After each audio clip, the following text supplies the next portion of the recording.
Lawsman Harpocrates. I've come to pick your brain if you don't mind. It's about the book you lent. Ah, Valisthea, A Culinary Pilgrimage, a classic. One of my favorites, in fact. The young man did a wonderful job with the Chance's stew. I do hope we shall be able to sample more such marvels in due course. That's actually why I'm here. I don't suppose you know where I might find skyworm livers and drake's mint. Ah, so the fabled Sanbrequois delicacy is next on the menu. Delightful. The descriptions of fried mortress never fail to make my mouth water.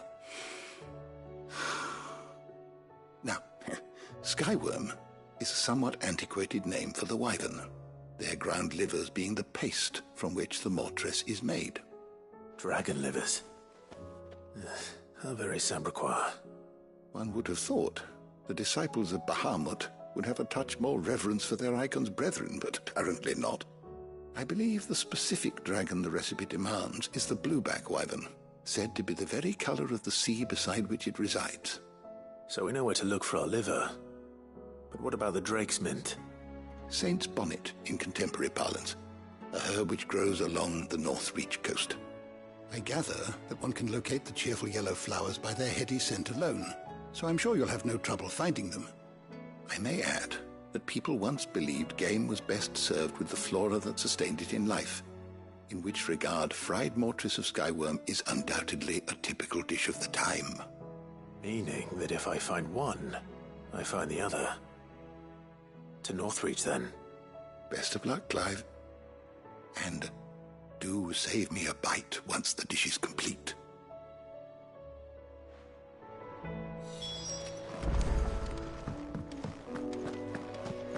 Here's a storm coming through.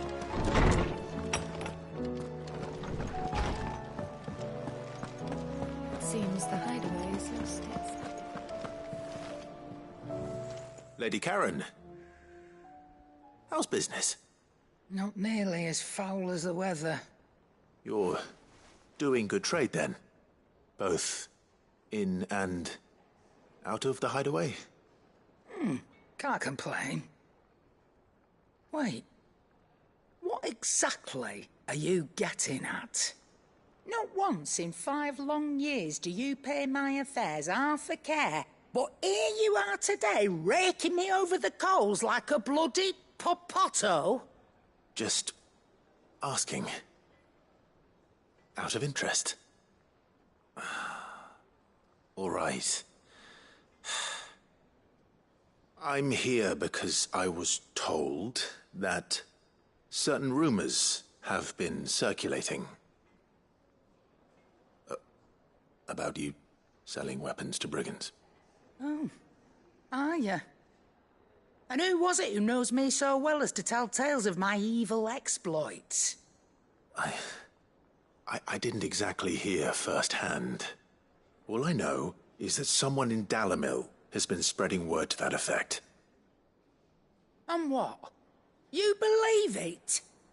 You think I'm profiting off the blood of innocents, do you? Look, I've done things I'm not proud of. Might be there were a time when I turned a blind eye to the wretchedness of the world so I could line my pocket. But that woman is no more. And you'd know that if you'd ever paid the slightest bit of notice. You're right, Lady Karen. I apologize. It was wrong of me to doubt you. Aye, it was. Now, I reckon you've got better things to do than pointing your do-gooding finger at a poor old woman. Of course. Good day.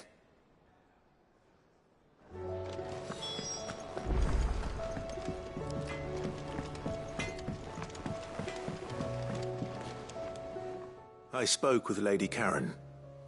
What did she say? That the rumors were unfounded, and that I was a fool for thinking they might hold any truth, along with some other things that made her feelings clear. And while it sounds like she may have done things she regretted in her past, she says those days are behind her. Oh, well, that's good. I knew Nan wasn't caught up in out bad. But why would people say she was? What did she ever do to them? It's not right. No, it's not. But people do things for all sorts of reasons. Perhaps we'll never know. Well, I'm going to find out. That trader, he said they were all talking about her in Dalimil. So that's where I'm going. I'll find someone who'll tell me, you'll see. Are you sure that's wise? Whoever's spreading these rumors means Karen ill. Oh, right. But that's why you'll be coming with me, isn't it, Clive? I suppose it is.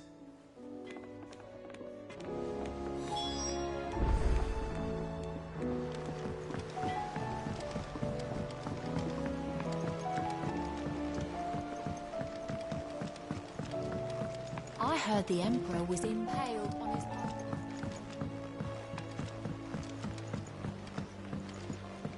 We're all gonna die! You hear me? What do you reckon we should do? I say we should just tell Miss Shirley.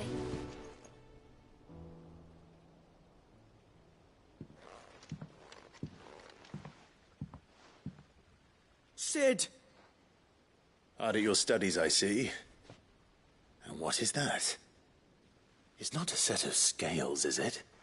No. Of course it isn't. Well, not anymore, it's not. Oh! And just how long hasn't it been one? We're sorry. But we didn't break them. We dismembered them. Just like Miss Mididol showed us. Miss Mididol? And why would she have you dismembering her creations? Because that's the only way to become a ninja-neer. Miss Mididol said, the best way to see how something works is to take it apart and put it back together again. Well then, your work is already half done. Carry on. About that. The taking apart was easy enough, but it's the putting back we can't work out. Speak for yourself. The heavy thing goes at the bottom. Then...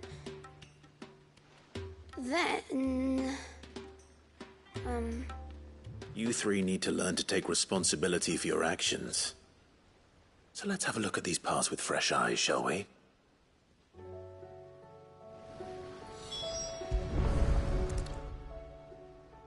All right. Everything here was once part of Miss Mididol's scales. Every piece has its own role to play, and each is just as important as the others. If even one of them is missing, the scales won't work. So let's think about what those roles might be. You already know one of the pieces. The body. Its role is to support everything else. But what of the others?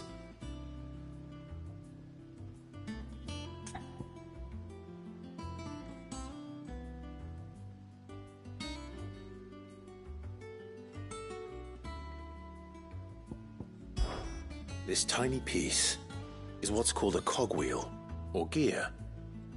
Have you ever seen one before? I have.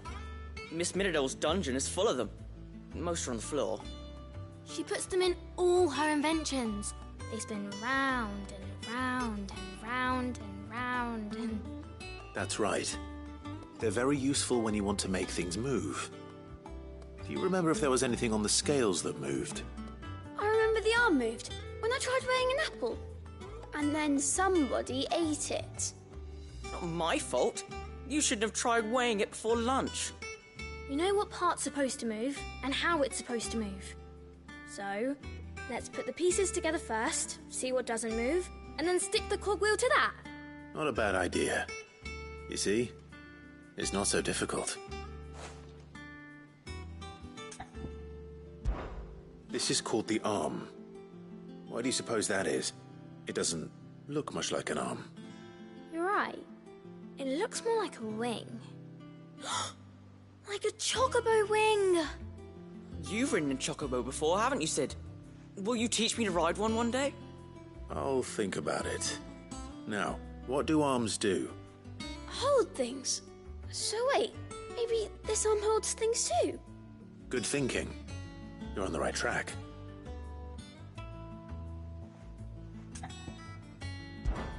These round parts are called the pans. You all know what a pan is, don't you? I do. Molly uses them in the kitchens. fry bangers. But these aren't for frying bangers, you idiot. They're for weighing stuff. But what if I wanted to weigh Goots? I don't think he'd fit on that little thing. Probably not. What are the chains for? Holding the pans up? Well spotted. Which means something must hold the chains up in turn. So, now that we've taken stock of the parts and learned what they do, what do you think? I think we've got it. Then here's what we'll do. You tell me what goes where, and I'll put the scales together. Well, obviously you need to start with the body. All the other pieces fit onto it, don't they? And the arms go on the body, just like real arms. Or wings, if you're a chocobo. And then the arms hold the pans by the chains. Very good. Let's see if that works. Ah, all finished.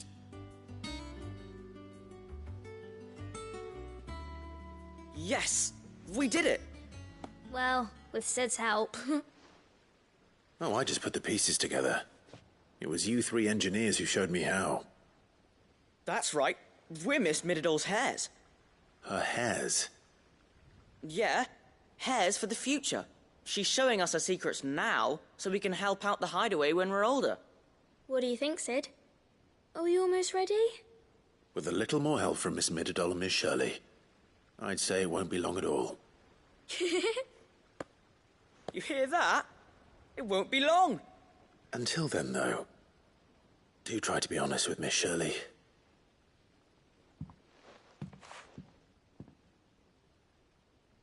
Hey, look! We never used the cogwheel. You don't think Sid forgot about it, do you?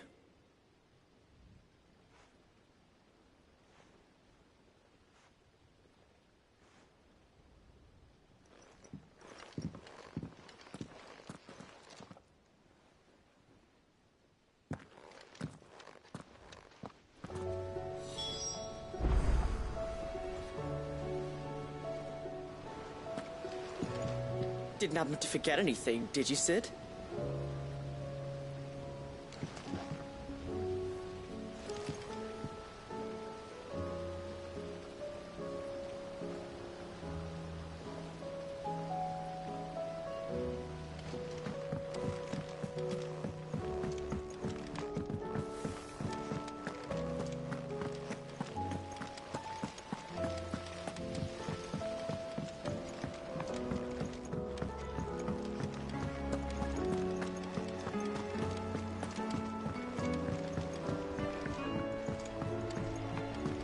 Did you see that? Tell me you saw that. Or the moon, for that matter.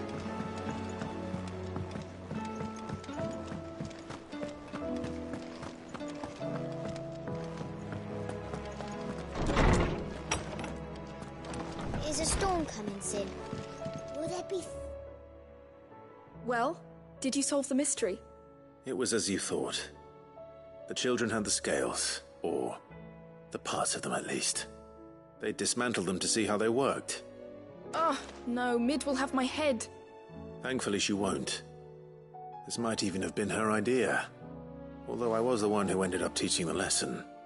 I'm so sorry, Sid. I know how busy you are. I shall see that the children are properly punished. Please, there's no need. Mid seems to have taken the three of them under her wing. She's even calling them her heirs. She'd have them follow in her footsteps. And her father's. I see. Sid, do you know why Mid has been spending so much time at the hideaway of late? She told me it was because her studies have been interrupted by events in Canva. Is that not true? No, it isn't. The university offered her a commission. In exchange for full tuition, room and board, they asked her to oversee the design of several new war engines. To anyone else it would be an opportunity, but to Mid, who lost both her parents to war, it was a bitter pill. One she was none too keen to swallow. But that should come as no surprise. She's only ever cared about bringing people hope. The very last thing war can be said to do. Which explains her heirs. She's working to give them a better life. And so should I. What's the odd engineering lesson? Oh, you've given them far more than that. And I'm sure they're very grateful.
Seems the hideaway's lost its appetite. Can you blame them? With the skies as they are.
It's like a dream.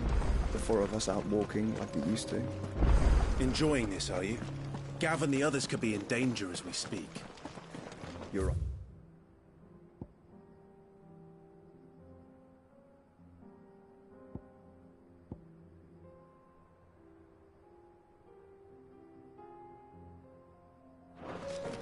I'm sorry.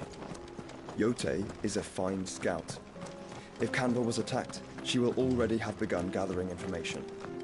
Tabor isn't far. We should pick up the pace.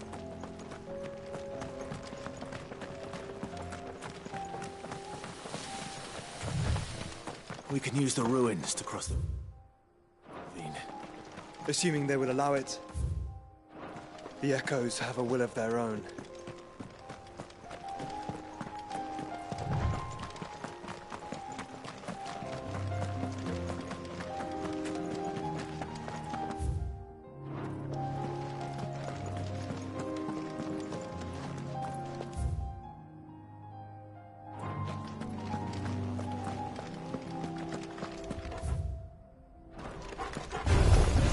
Holding back.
Go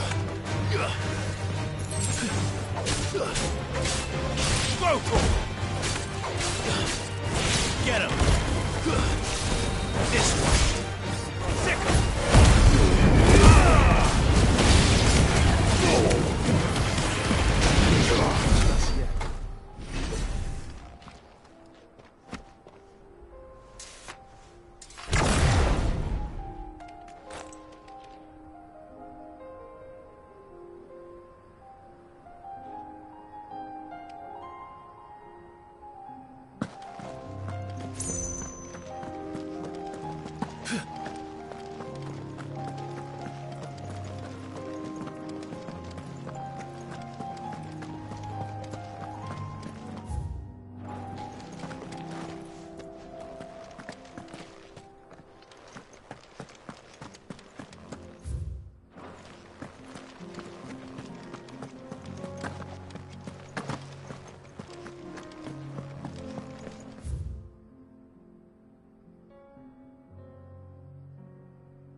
Attack!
this one.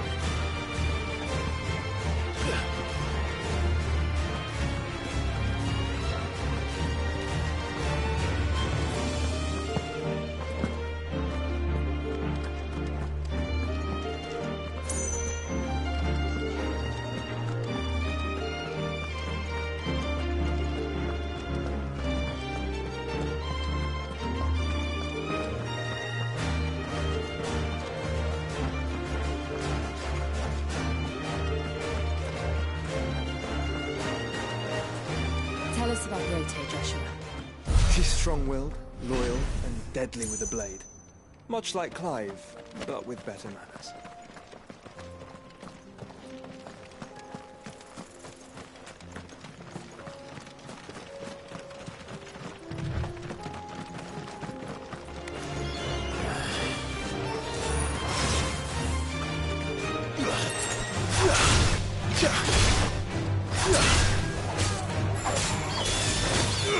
Over here! You're finished!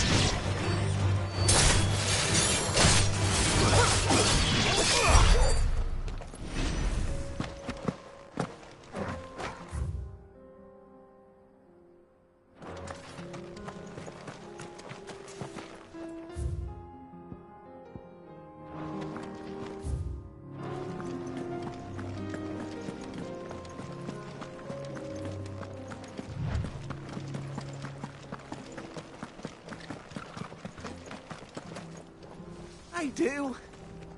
Where are you off to now, then? Bound for the Free Cities, perhaps? Oh, no need to say if you'd rather not. We all have our reasons. Ain't exactly feeling like sharing with strangers myself at the mo. Truth be told, I could do with a bit of inspiration. Don't know which way to turn no more. Was doing a roaring trade back in Oriflamme. Right up until the poor Drake lost her noggin. So, thought I'd try me luck in the desert. And the Fang went the same way. And don't get me started on the mess in the bloomin' Dominion. Suppose I could try Camber next. But knowing my luck, the old place be crawling with the works before I'd even sat out me stall. But as I always say, where there's crisis, there's opportunity.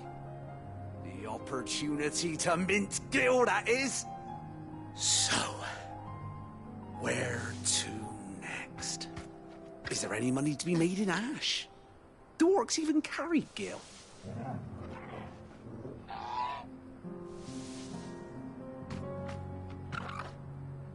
I do. Where are you off to now, then?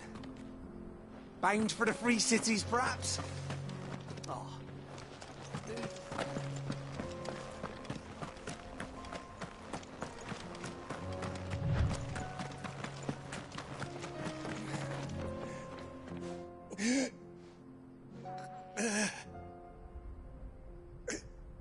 You're injured. What happened here? Where are your comrades? The ether flood up ahead. It swallowed our camp while we slept. My own men did this. Turned every last one of them. There's a village not far from here. Tabor. The people were kind to us. It's only a matter of time before they won't stand a chance. We can't let those monsters reach the...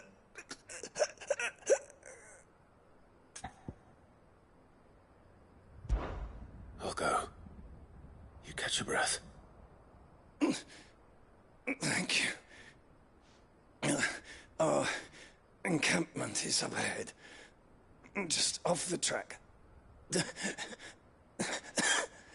They must not reach Tabor. Forgive me, Lord Kuka. Rest well, soldier.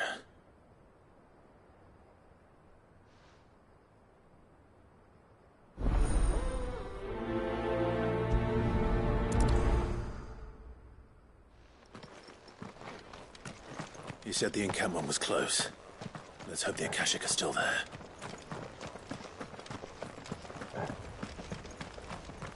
Another ether flood.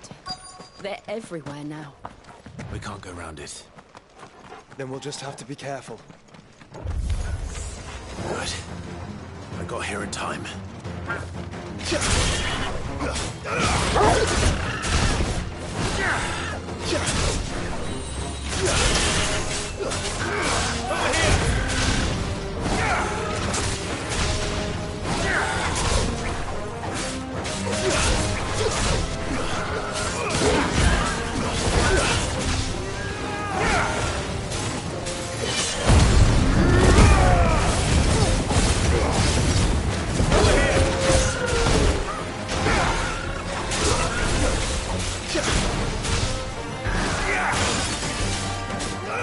Get him!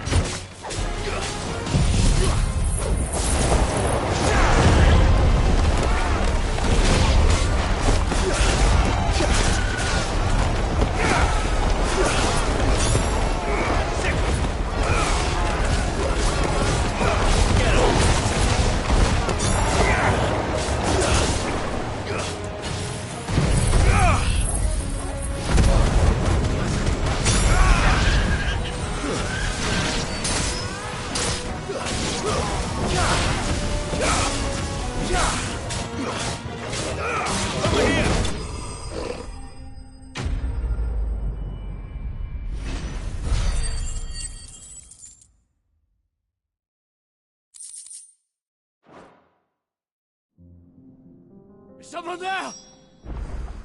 Please, I can't move my leg. That doesn't sound like an Akashic.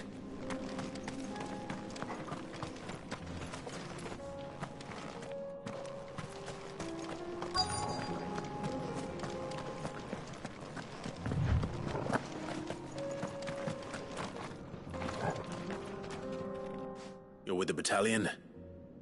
I am. I heard the fighting. Are the others? Taken care of.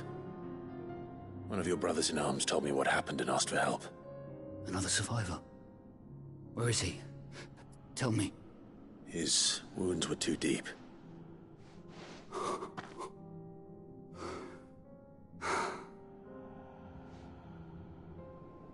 He was right to send you. Those things you slew are no longer my brothers. Tabor is safe thanks to you.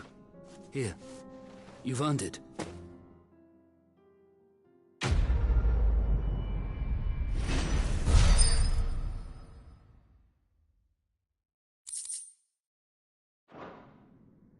You seem familiar.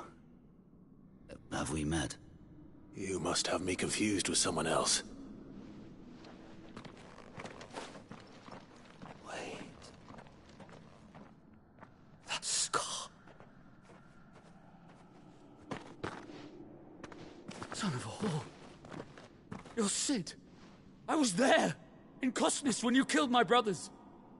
I was there in Rosalith, when you killed my commander. My war with Hugo Kupka is over. I bear no ill will toward those who followed him. And what of my ill will? Coward! Draw your steel. Lord Kupka shall be avenged! When your wounds have healed and your head has cooled, come and find me if you must.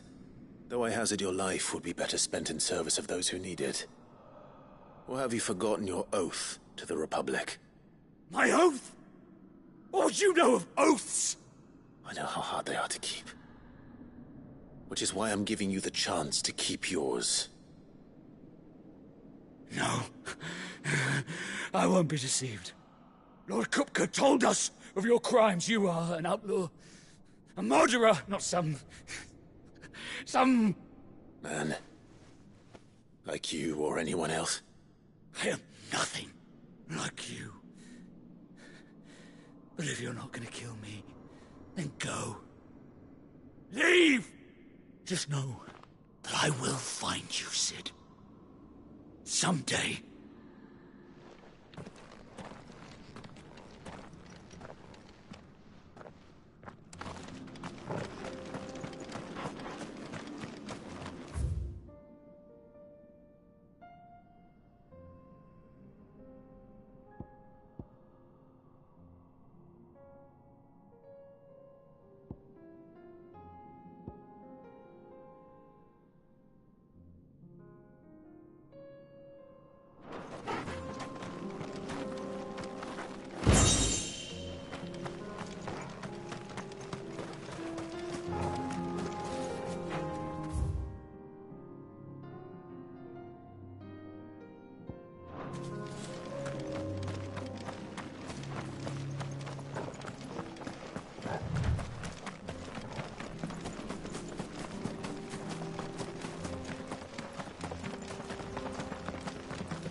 this one.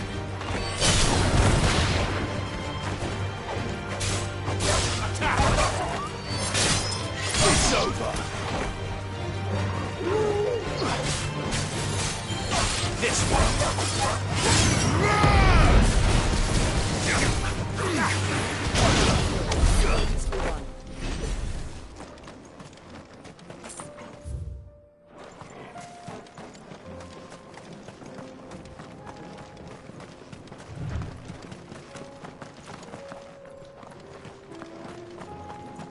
We're nearly there. Have you been to Tabor before? There are a few places I haven't.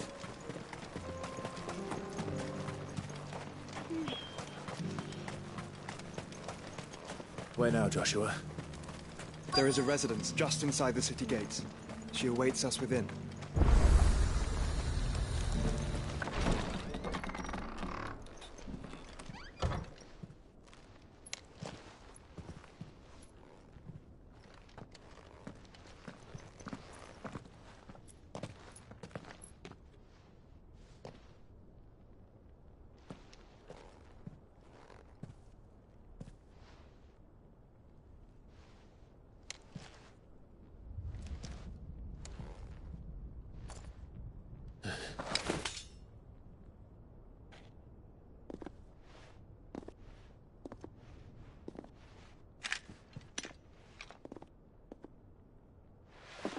My Lord Marquis, it is an honor. I am Yotei, Knight of the Undying, charged with the protection of His Grace Joshua Rosfield, Keeper of the Flame of the Phoenix. Of course. It all makes sense now. Would you care to elaborate? The Undying are loyal servants to the ducal throne. Or more specifically, to its heir. They have served our family for generations, albeit from the shadows. Since their inception, they have been tasked with the preservation and enactment of the rites of ancestral communion. After the events at Phoenix Gate, it was the Undying who delivered me to safety. And since the day I left Rosaria, Yotei has been my constant companion and protector. Without her sword, I would not have survived my journey across the realm. Rise, Lady Yotei.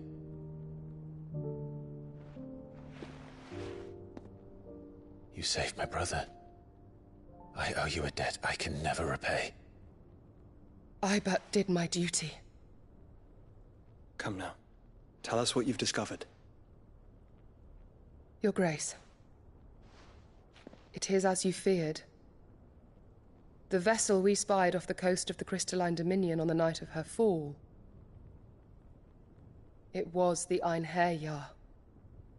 Beyond any doubt. The Black Galleon. Joshua, the Einherjar is the Royalists' flagship.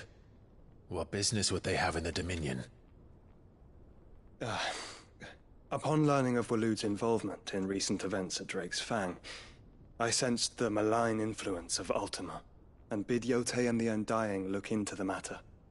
We have reason to believe that the Black Galleon weighed anchor shortly after the fighting began, and set a course due south. For Canva. Then it is Waloed Knights who besiege the cities. What is left of them, yes. And the Black Galleon sails at but one man's behest. Barnabas Tharm.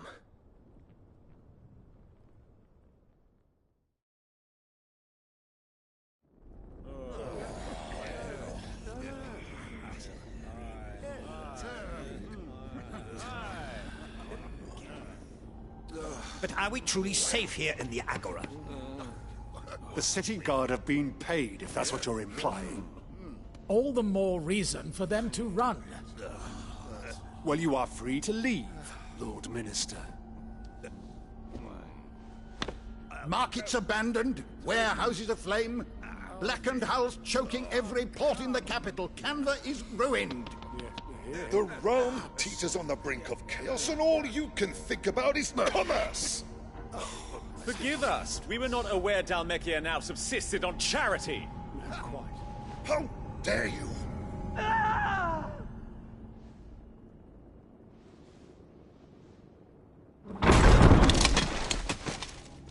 Distinguished members of the Council, you must forgive His Majesty this intrusion.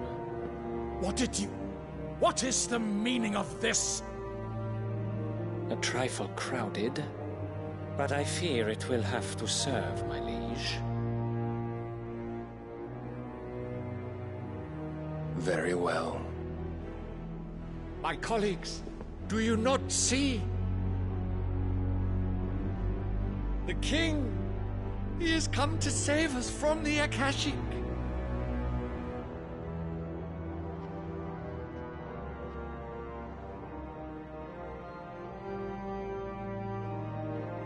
He is a gift from the heavens, divine intervention, our very salvation.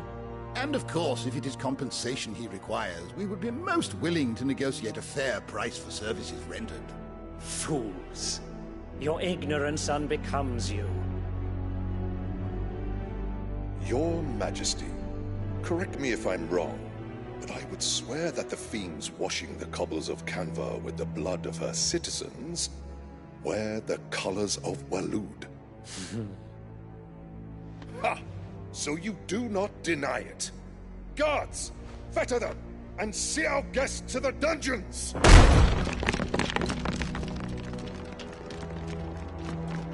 Enough.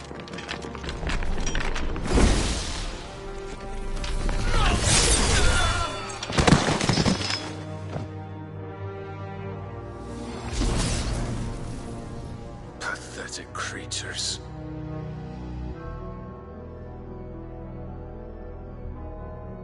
That you should imagine yourselves worthy of salvation. The girl is still here, somewhere in the city, her consciousness fair dripping with her late father's hubris. A consciousness to which Mythos is inextricably bound and inexorably drawn. See that he is made welcome. Yes, Your Majesty. Come, Mythos. Surely the prince's light cannot have sated you.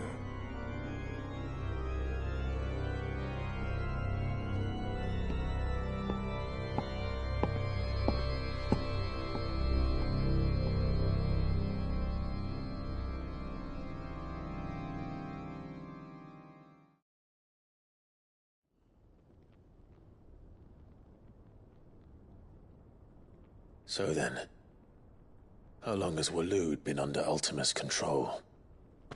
How long indeed? Based on what we know of Barnabas's actions, I would guess some few years, mayhap more. But to what end? What does Ultima want? The tapestry. Show them.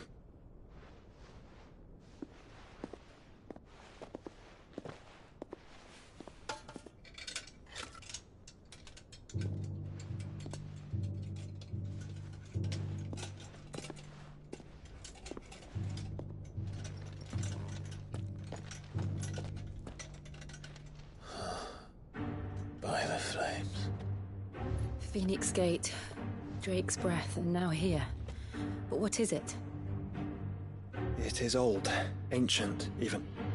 Naught remains of the faith it represents, save what can be gleaned from the image itself. None could tell me what the one in the apothecary meant, even the Undying. But I believe it may be the key to discerning Ultima's purpose. That figure in the center, the one beneath whom the icons congregate, that I believe to be Ultima. He is a god, or at least godlike, his very existence beyond our ken. The icons, and by extension their dominance, are meant to be his subjects, and while some, like Barnabas, have accepted this role, others have rejected it, like you, Clive, which is rather inconvenient, as it appears he needs you most of all. And gods don't like to be disobeyed. No, I don't suppose they do. Clive, may I tell Yote of the lake? By all means. Yote, I will be accompanying my brother to the Free Cities. Whilst we are afield, I would have you watch over those Clive has made his wards. Omielos delan tuisag ilith. Though well concealed, the hideaway lacks trained fighters to defend its occupants should they be discovered. But it is my duty to... As it has ever been my brother's duty, remember. If that is your wish, Your Grace. But please be safe. If aught were to befall you, You have my word.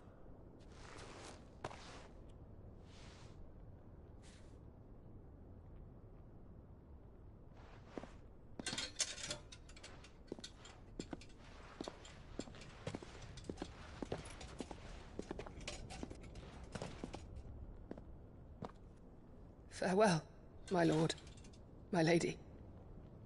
We are in your debt, Yote.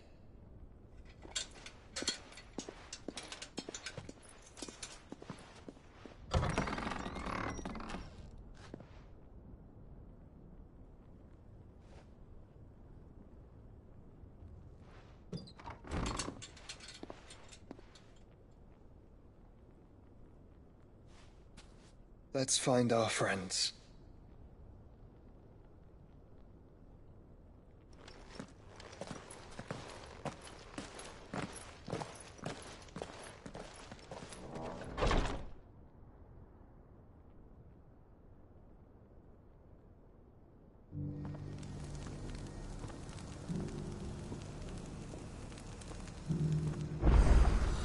It's plain she cares for you very deeply.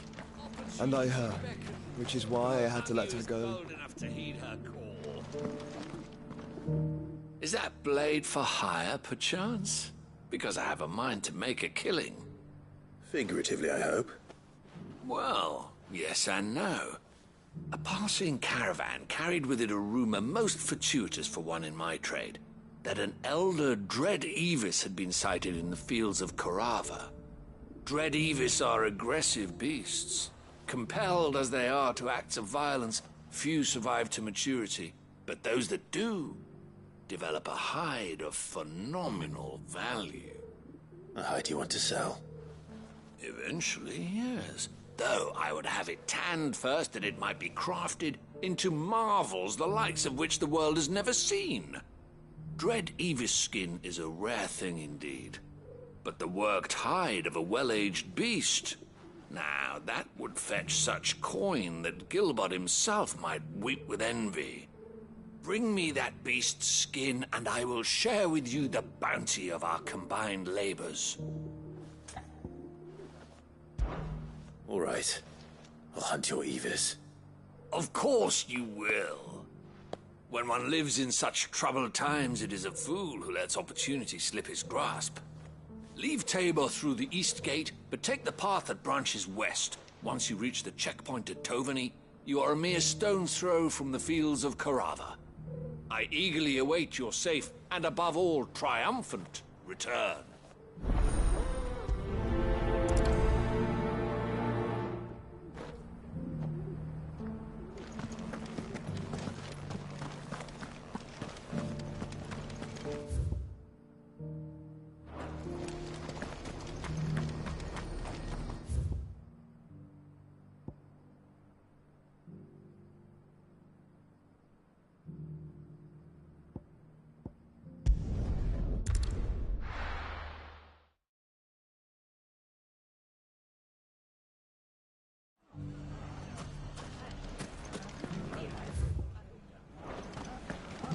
The bandits may be no more, but look what they've left us. It shouldn't be too hard to find goods. The gentleman of the town guard is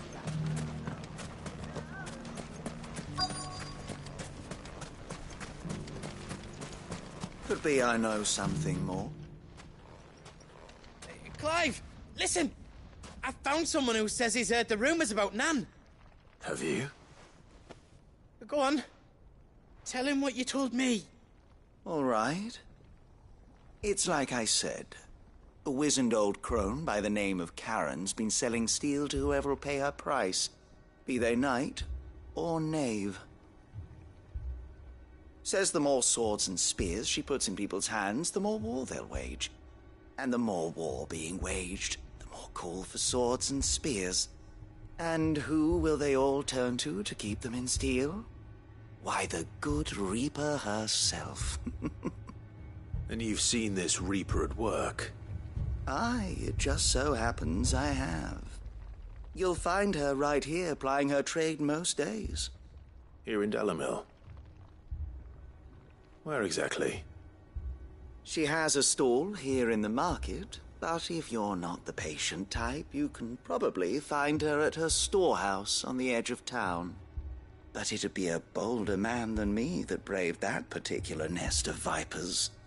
Feeling bold, traveler?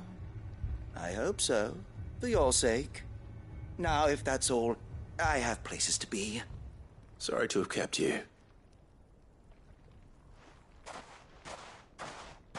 You don't think Nan's the Reaper, do you?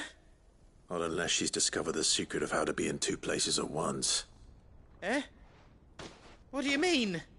Lady Karen hasn't left the hideaway in weeks. So who has been running this stall he spoke of? Good question. I'll go and have a look. And I'll visit this storehouse on the edge of town. All right, but be careful, Clive. You too, Goots.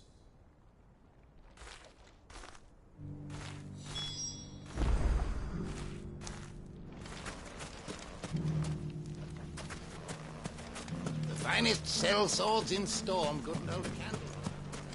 Fuck! How the hell did they find it?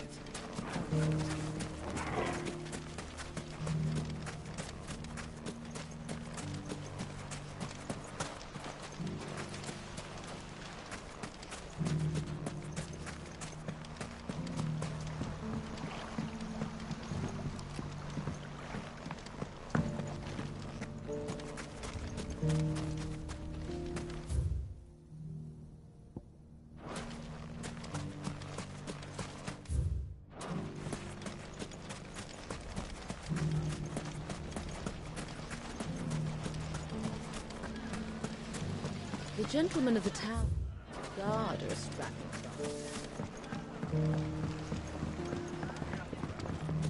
What a mess.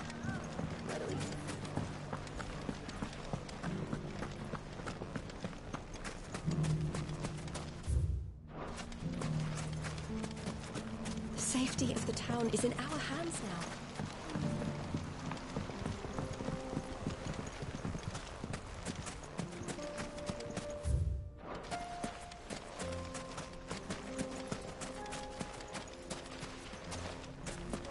Time to brave the Viper's Nest.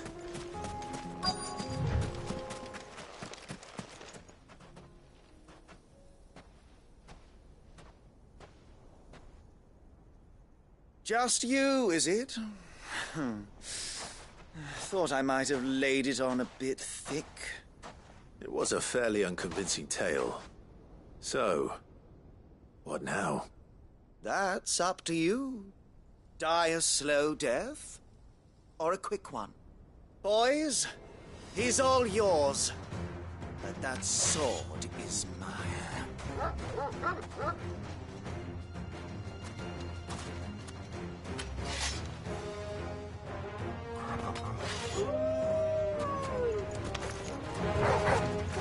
Leave now and we can pretend this didn't happen. Get him!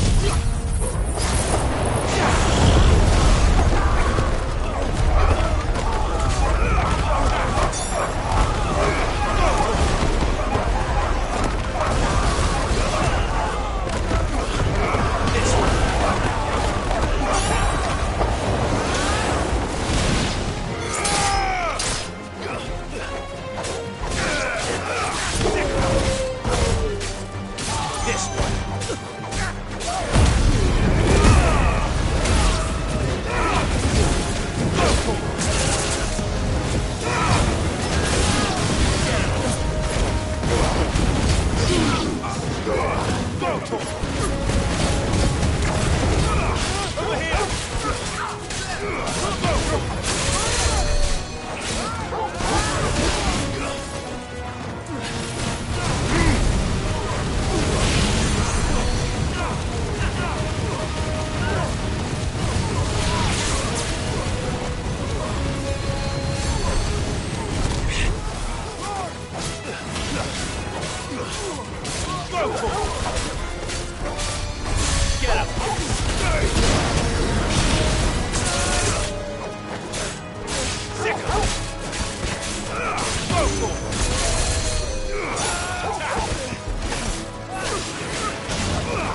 You've done it now.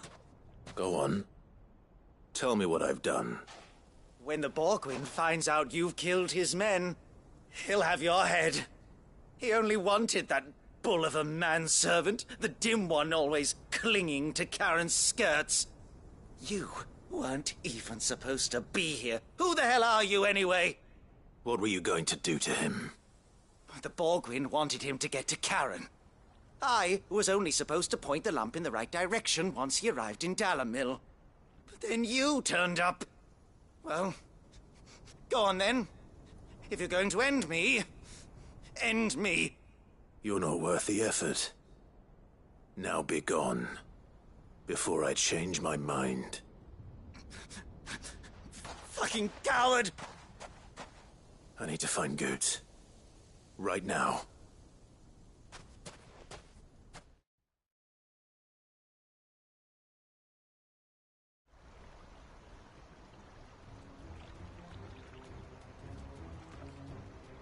Get your filthy paws off me, you naughty-pated lout! Stop calling me names! And stop spreading them horrible lies about Nan! Well, that will be easy enough. For they are not lies. Every last word is true. And she must pay for her crimes in blood. Blood? Goose, are you all right? He's gonna kill Nan! He said she had to pay in blood! After what she did, it is only right. She ruined my life and the lives of countless others. That loathsome harpy's very existence is a crime, and I will not allow it to continue. Goetz, was it? I have no quarrel with you. Only with your employer. Run along now. You need not pay for her sins. No. No? I don't care what she did. I won't let you hurt Nan. Promise me you won't hurt her, or I'll kill you myself! Goetz, no. Enough, all of you! Karen. But how did you? You're a sight less clever than you think you are, the pair of you. Did you think I wouldn't notice the two of you slinking off together?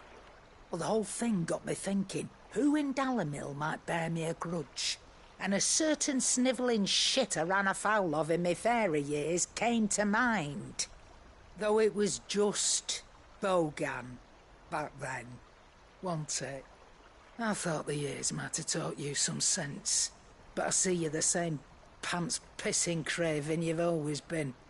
What was it we called you? Wet legs? You bitch! Everything that happened, it was all your fault! And now you'll finally pay for what you did to me!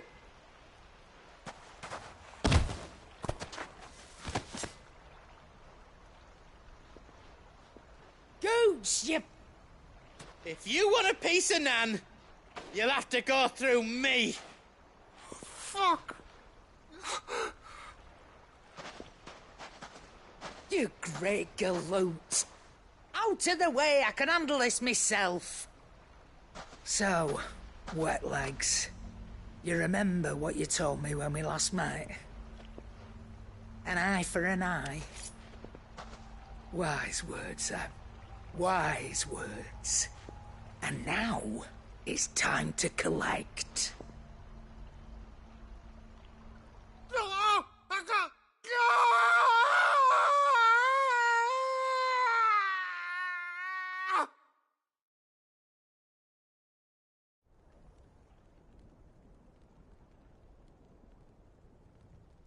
Sorry to keep you waiting. Is he... Dead? No. But I reckon he wishes he was. It isn't easy going through life one eye short of a pair. After all, I should know. You don't mean...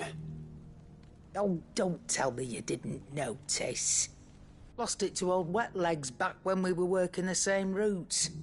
Said I'd stolen from his strongbox. I'd done nothing of the sort, mind. But that didn't stop him taking his little revenge. So I took some of my own. Sorry, lost everything. His coin, his clients. Always knew he'd be back one day to claim his due. But he crossed a line dragging poor Goots into this. He didn't hurt you, did he? No, Nan. Still got all my arms, see? Legs too.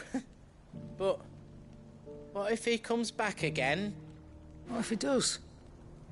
First we take the other eye, then we work our way down. He'll learn his lesson soon enough. But something tells me the Wet Legs has learned it already. Right. Let's get you back to the hideaway. You've attracted quite enough attention already. Ta-ra, Clive. Remind me never to cross you, Karen.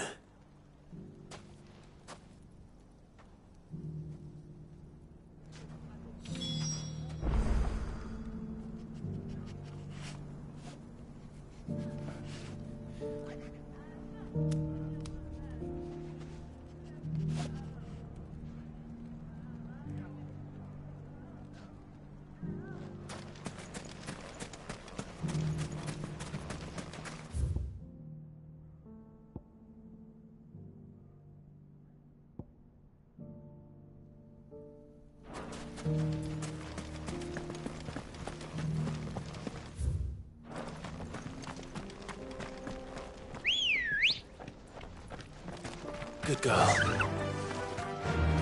Faster!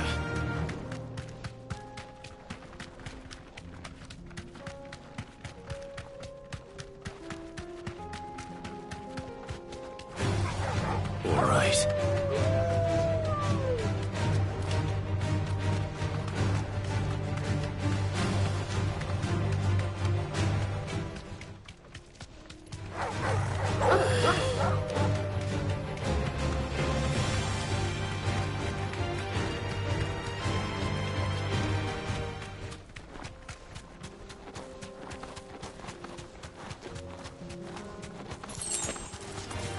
Enough of you, are there?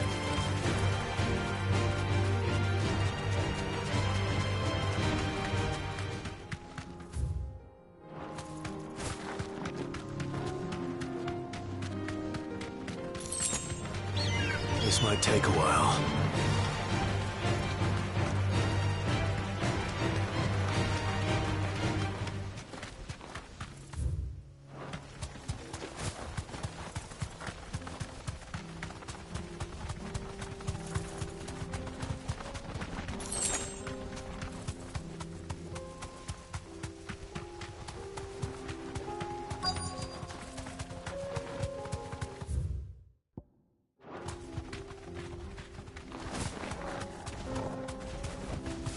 Safe. Old he may be, but it looks like there's still plenty of fight in him yet.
sooner it's off my hands, the better.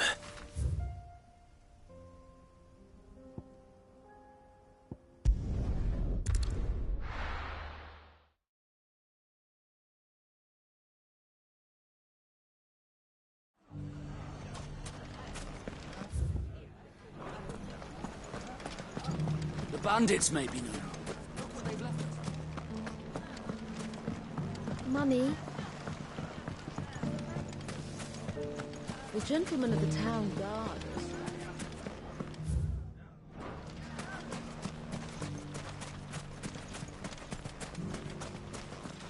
Good day, my lord.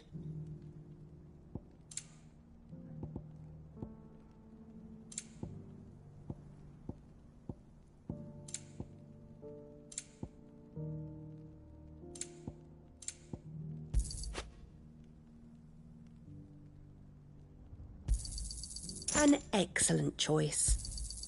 My thanks. Here you are.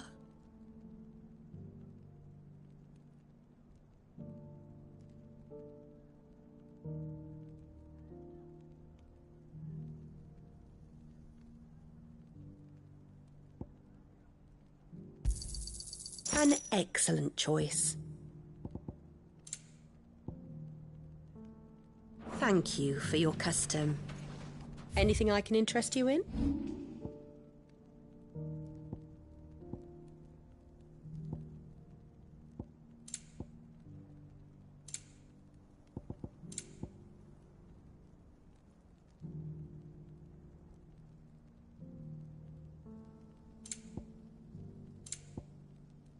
Go with Gilbert.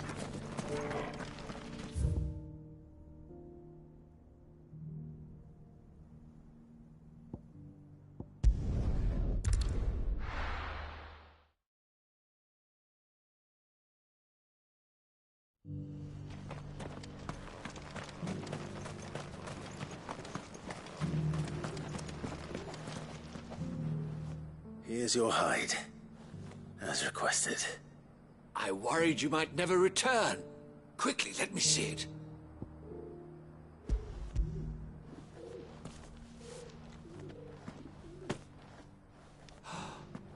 Oh, as supple as a maiden's cheek, yet as adamant as her virtue. This is everything I had hoped for, and more. Clearly, my trust in you was not misplaced.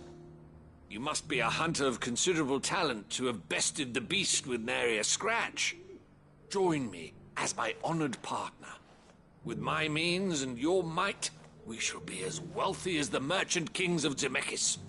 I don't plan on making a habit of this. I'm busy enough as it is. Very well.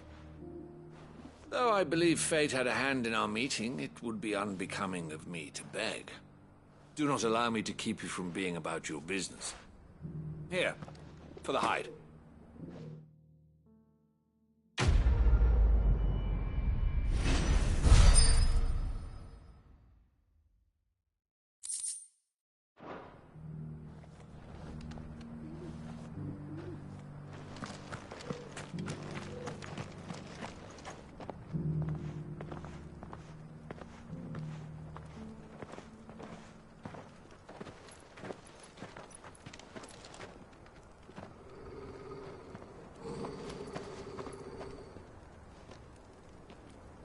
Cyril.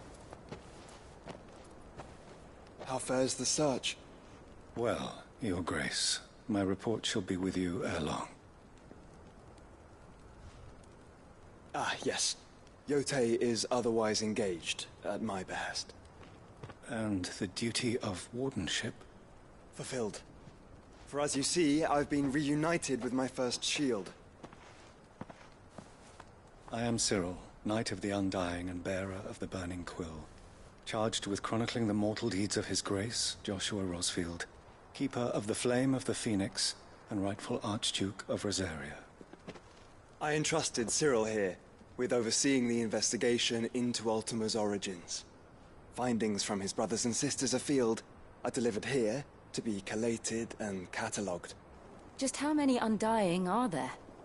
Not nearly enough, milady. Yet we are glad to give our all in service to the Phoenix.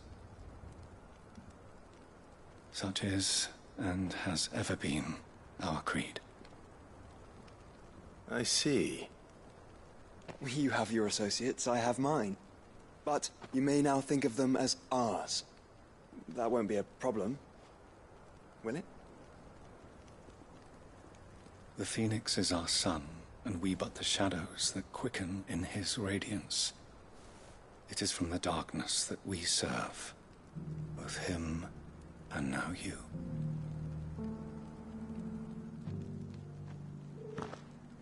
Pray accept this token.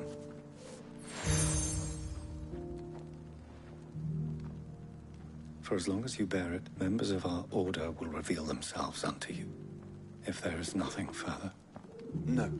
You are dismissed. Your Grace.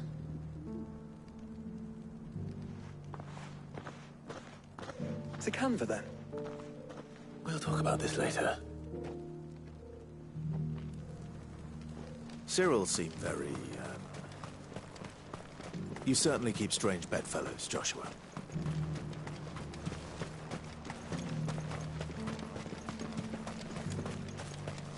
The free cities and the sea.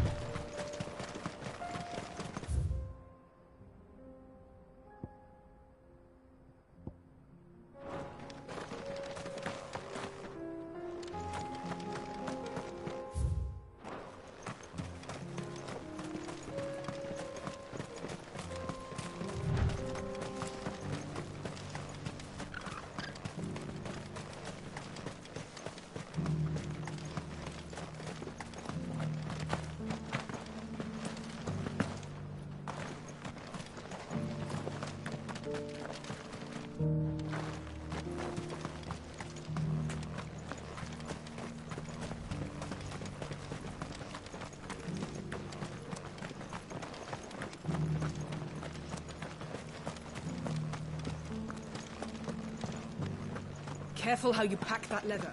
Any crystals? You there! This... Finally. No one was paying me the slightest heed. Is something wrong? At the university, the students would hang on my every word. Sadly, this far from home, I'm just a vagrant greybeard. The university? You're a scholar. A specialist in ancient cultures. The most accomplished in all Valisthea, some have said. Not that I look the part in these tattered rags. In my heyday, no obstacle could have kept me from my studies. Yet here I am, a wizened windbag, bested by the many steps of Tabor. The answers I seek lying just beyond my enfeebled reach. Would you do an old man a kindness and brave the stairs in my stead? You'll be amply rewarded, of course. Climb the stairs and... And memorize a few inscriptions for me. Assuming you know your letters, that is. Some courteous soul is rumored to have carved clues to Tabor's rich history into stones dotted about the village. 3 of them, to be precise. 1 each to the north, south, and east. I'm here in the hope that those carvings might shed light on a riddle I've been pondering for some time. Namely, the otherwise undocumented origins of Tabor's unique people. People quite unlike those of neighboring lands. I can't promise I'll remember everything perfectly. Remember what you can. I'll piece together the rest. Make for the domed pavilions, and you'll have no trouble finding the stones.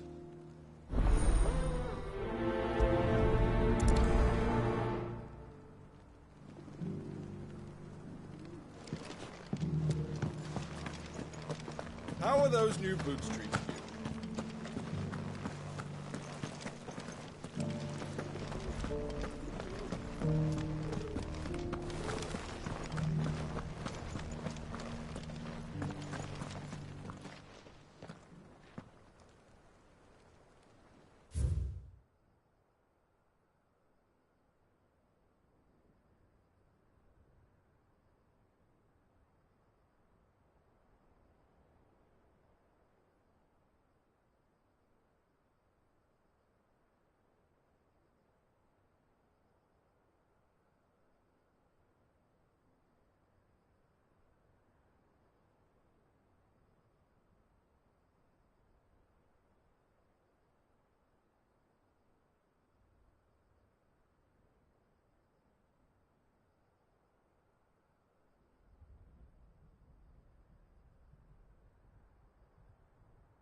history would be complete without mention of the Mother Crystals. I want the sky go back to how it was.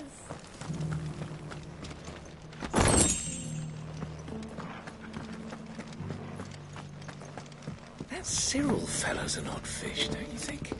Well, scholarly sorts like him always are, aren't they?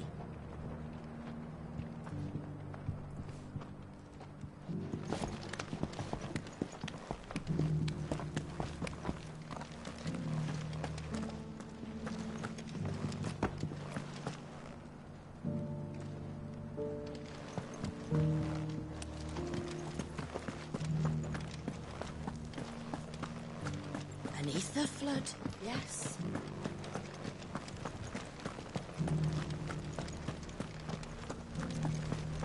Here's the scraps you're after.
What golden plains might the wanderers have called home, I wonder? Dear leg, mister. Mummy needs a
Farmers must have settled here in Tabor. I should speak to the old scholar before I forget everything I've read.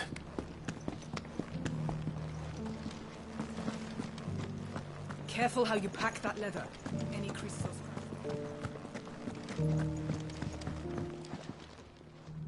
The engravings were in good repair considering their age.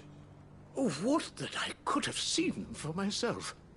Come, don't tease me now. What did you learn of this place and its people? Let's start with the engraving to the south, shall we? What did it say?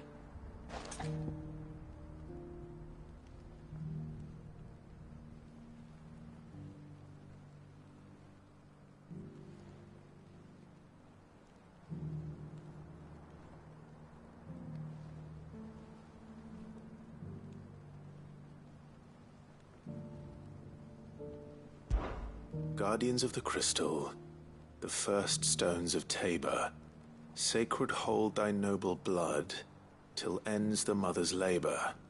I'm pretty sure that was it. Fascinating. It would seem the founders of this city were descendants of those fallen charged with protecting the Mother Crystals. But whatever could have driven the Guardians so far from their sacred charges, I wonder? The engraving to the north is next, I think.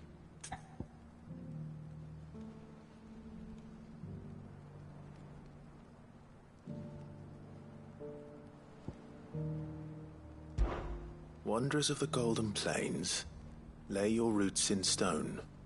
With pride recall thy noble past, and make these rocks a home. Or, I think that was it, at least.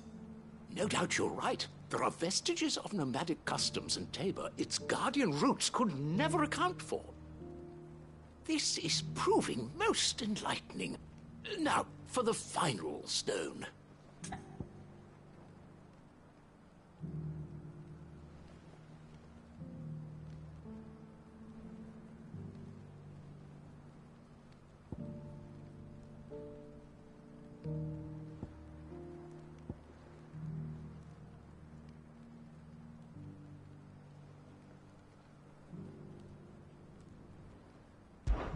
Children of the hunters, now tillers of the land, reap her promised blessing and give praise her gracious hand.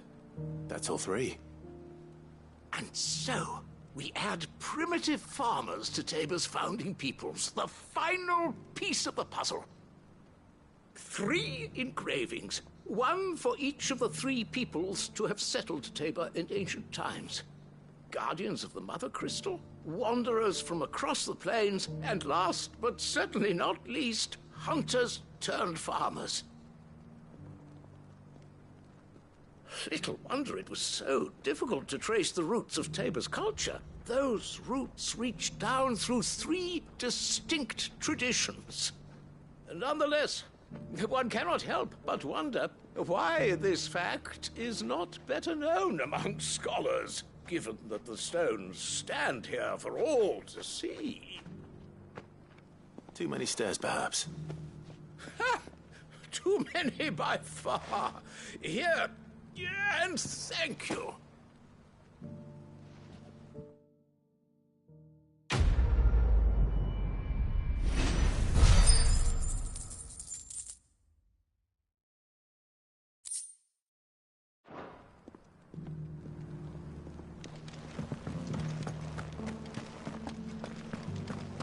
Careful how you pack that leather. Any creases or scratches will bring down the price.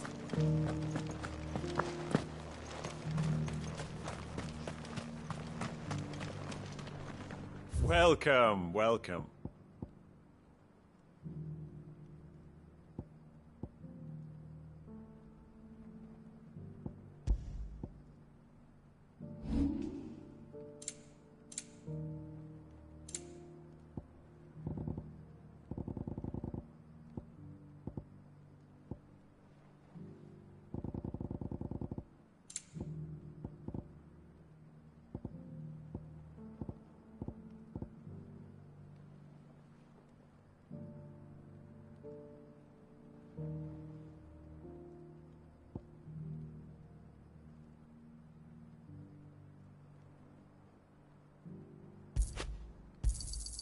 Got anything else for me? Ah, not bad. Got anything else for me?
It's a deal.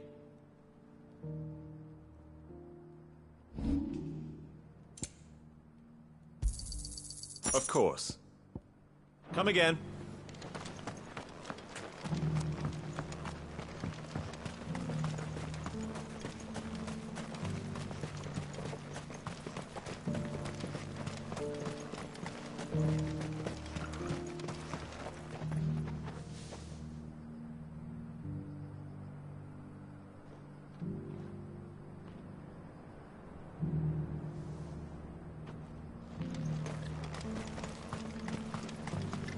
The free city's under siege.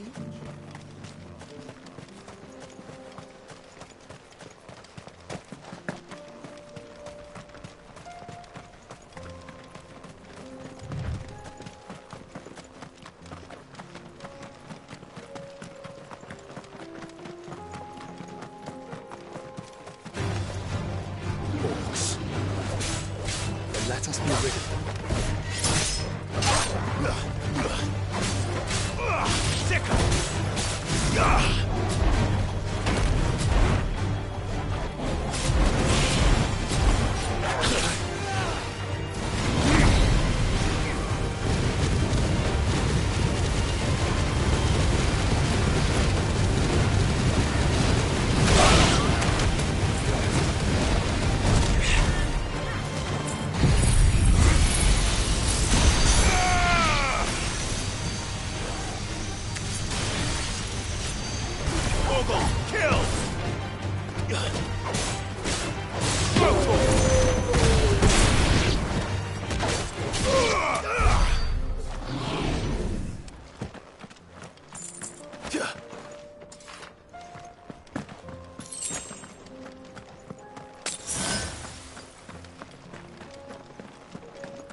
Clive. Smoke. Is the city fallen?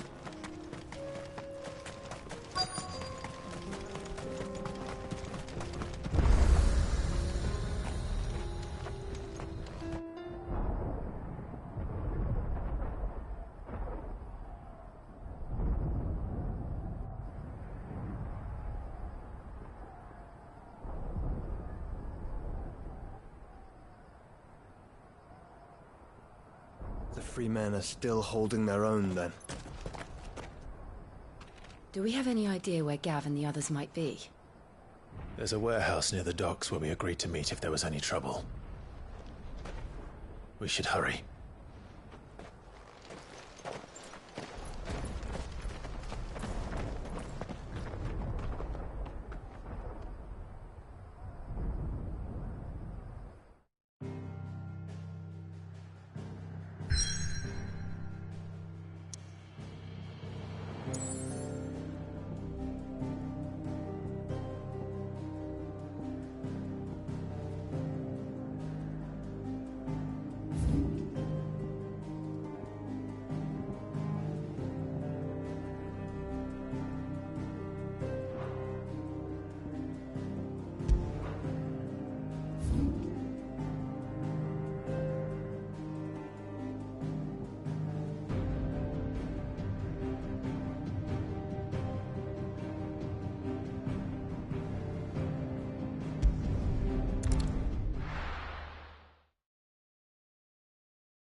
I got it.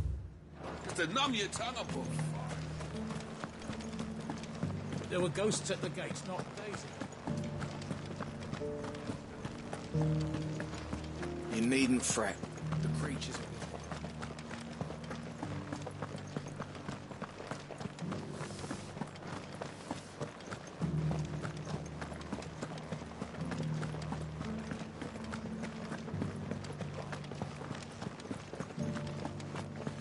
To the meadows, then. That's what it gets.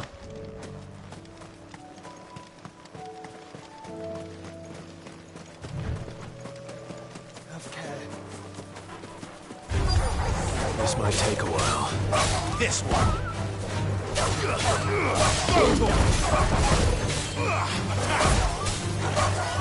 Over here.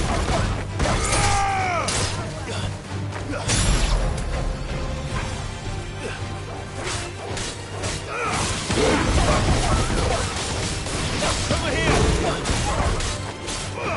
This one. Attack.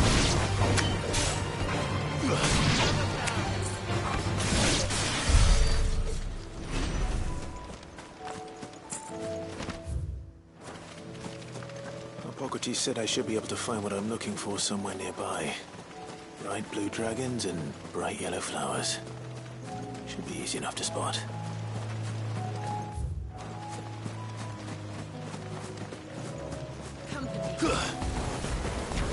This must be our wyvern.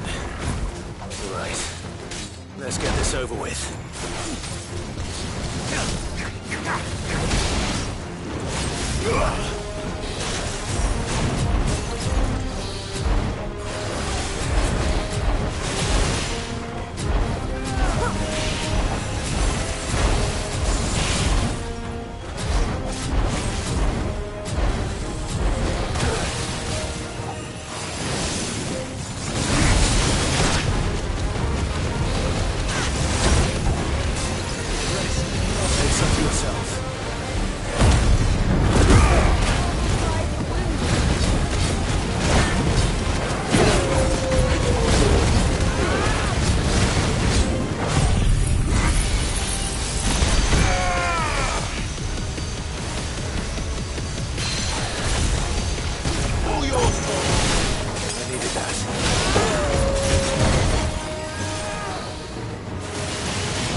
That's the wyvern's liver.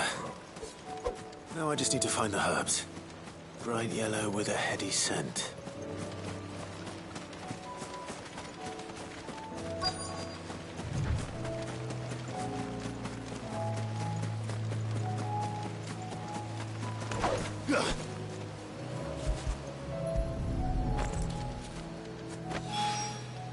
I think that's everything Molly needs to resurrect her recipe. Better head back.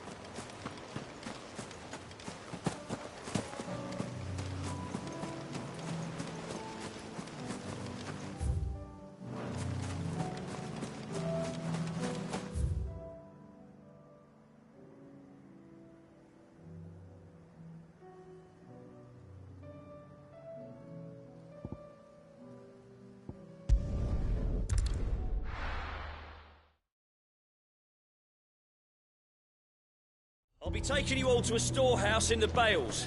Leave anything you don't need.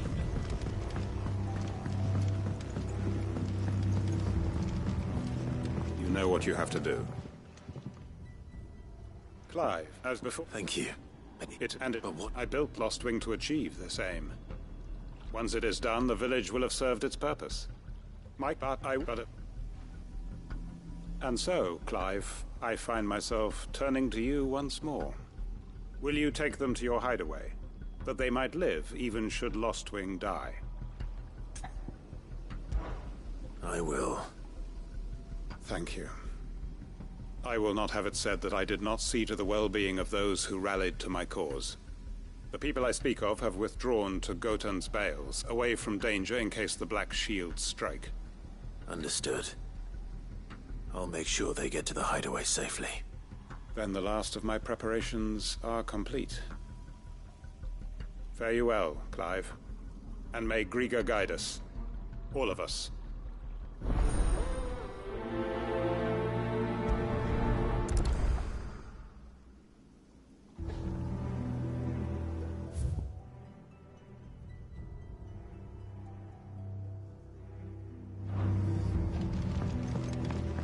Come then, brother.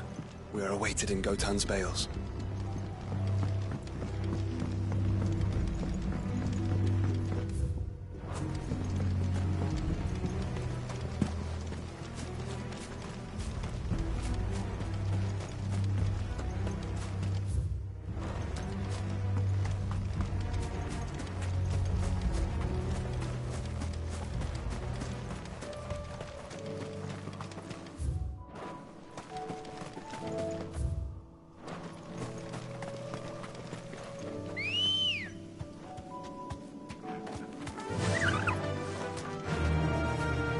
Faster!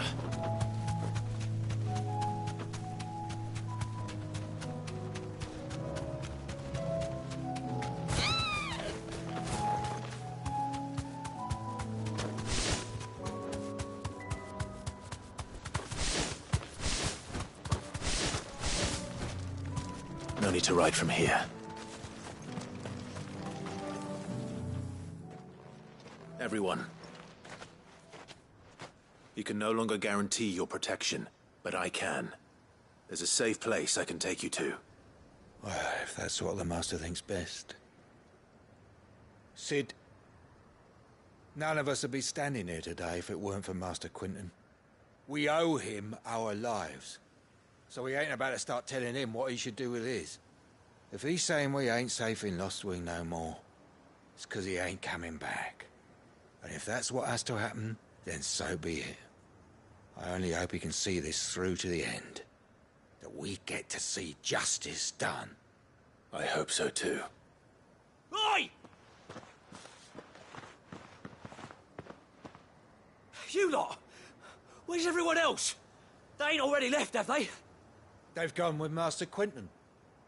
Fuck! Fuck! Fuck! What's wrong? I've just come from the Justice's Manor. We have to get Quinton to call off the attack. It ain't just the Black Shields protecting the place. He's got a guard dog and all. A fucking monster. They don't stand a chance against that thing. If I don't get the message to them, they're all gonna fucking die. No. We can't let this happen. Cid! Don't worry about us. You've got to catch up with him. We can't let Quinton die before that bastard does. All right. I'll do what I can. Where is this manor? It's way over to the east, through the woods. Heavenhall, he calls it. Promise us, Cid. Promise us you'll do what you can.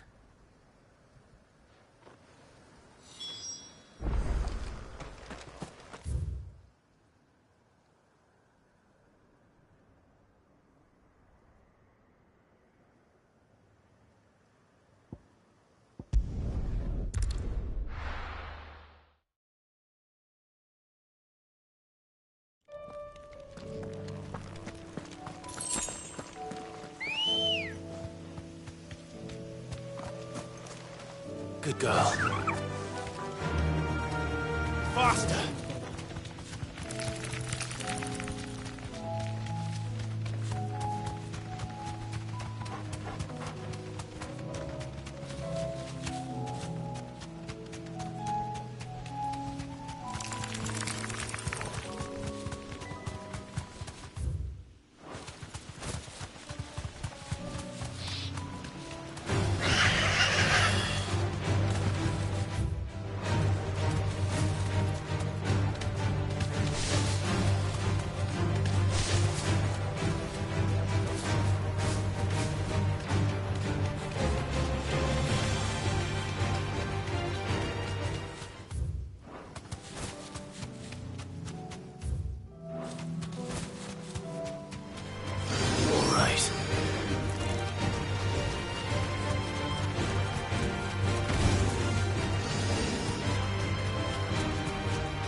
Clive, look. No. Don't tell me we're too late.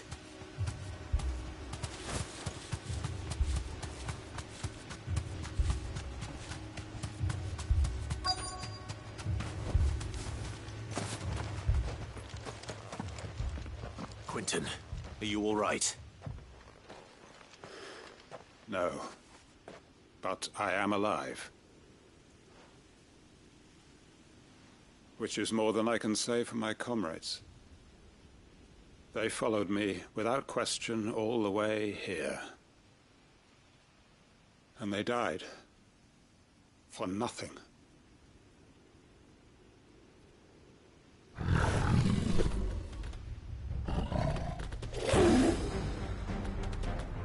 This must be the guard dog. Quentin. I'll hold it off. You go. But... your comrades didn't die for nothing. They died for you. Don't let their sacrifice be in vain.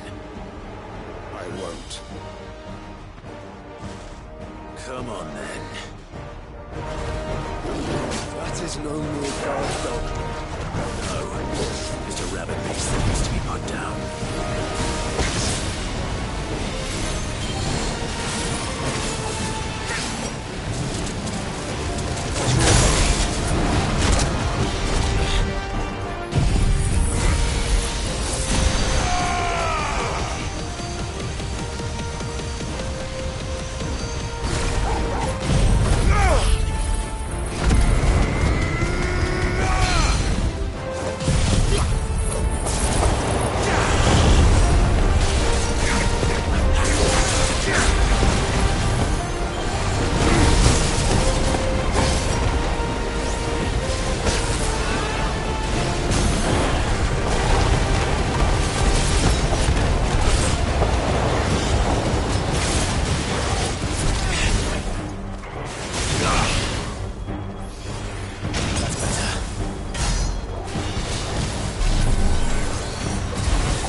If only we'd arrived earlier.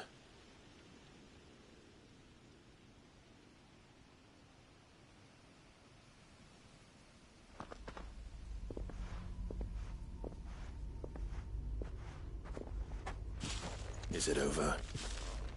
It is. He wept and begged for mercy. And I cut him from ear to ear. Just as I dreamed of doing all these years. All my plans.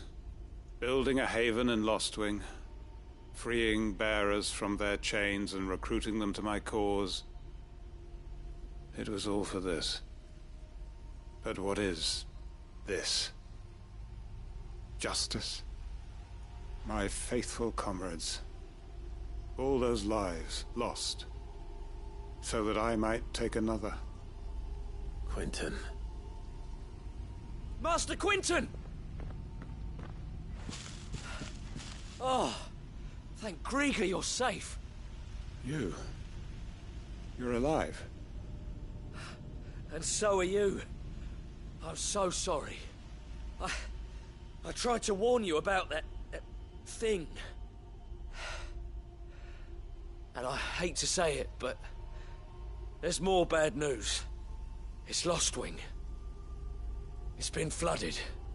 What?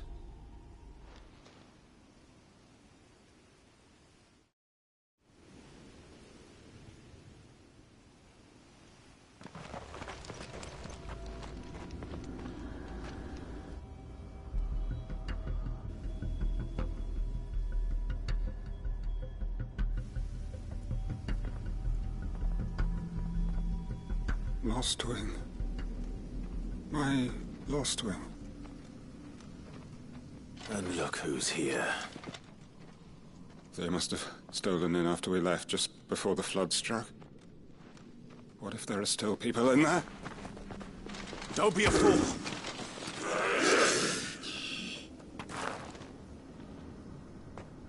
Damn it.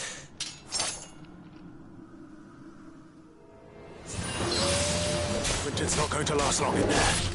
Let me finish this quickly.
I need to find Quinton.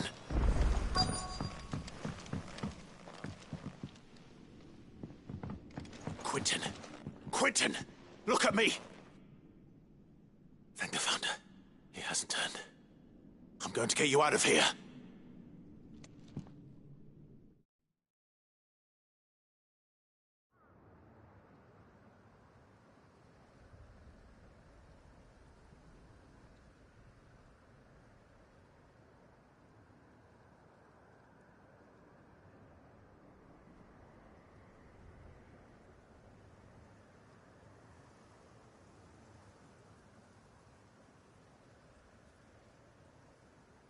Welcome back to the land of the living.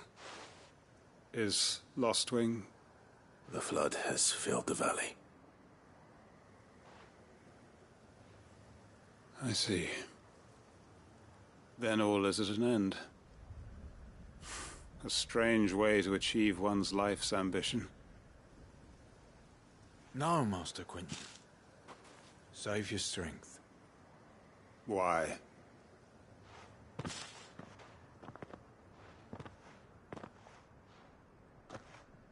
All that I strove for is gone. Only emptiness remains. I have nothing left to live for. What the heck are you on about? You've got us, ain't you? Don't try telling me you only freed us so you could get revenge. We're more than that to you, and we all know it. I thought you weren't coming back. But I prayed, and you did. There's got to be a reason for that, right? Can't we just go back to how it was? You know, you looking after us all. Your work ain't over yet, Master Quinton. We believed that you were the right man to lead us, and we still do. Your village may be lost, but it seems your people aren't, so long as you remain to guide them. But why? After what why would anyone follow me? 'Cause we're family, aren't we? Family? Yeah, and all our comrades who went with you, they felt the same. Lostwing weren't just a village. It was all of us. It was. And as long as we're still here, it is too. We can start again. Build a new Lostwing, right here in the Bales.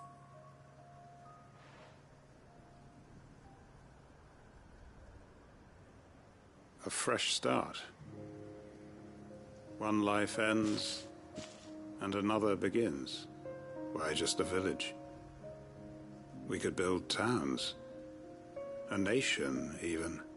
What's to stop us? That's the Master Quinton we know. Please. I am nobody's master. Quinton will suffice. After all, we are family.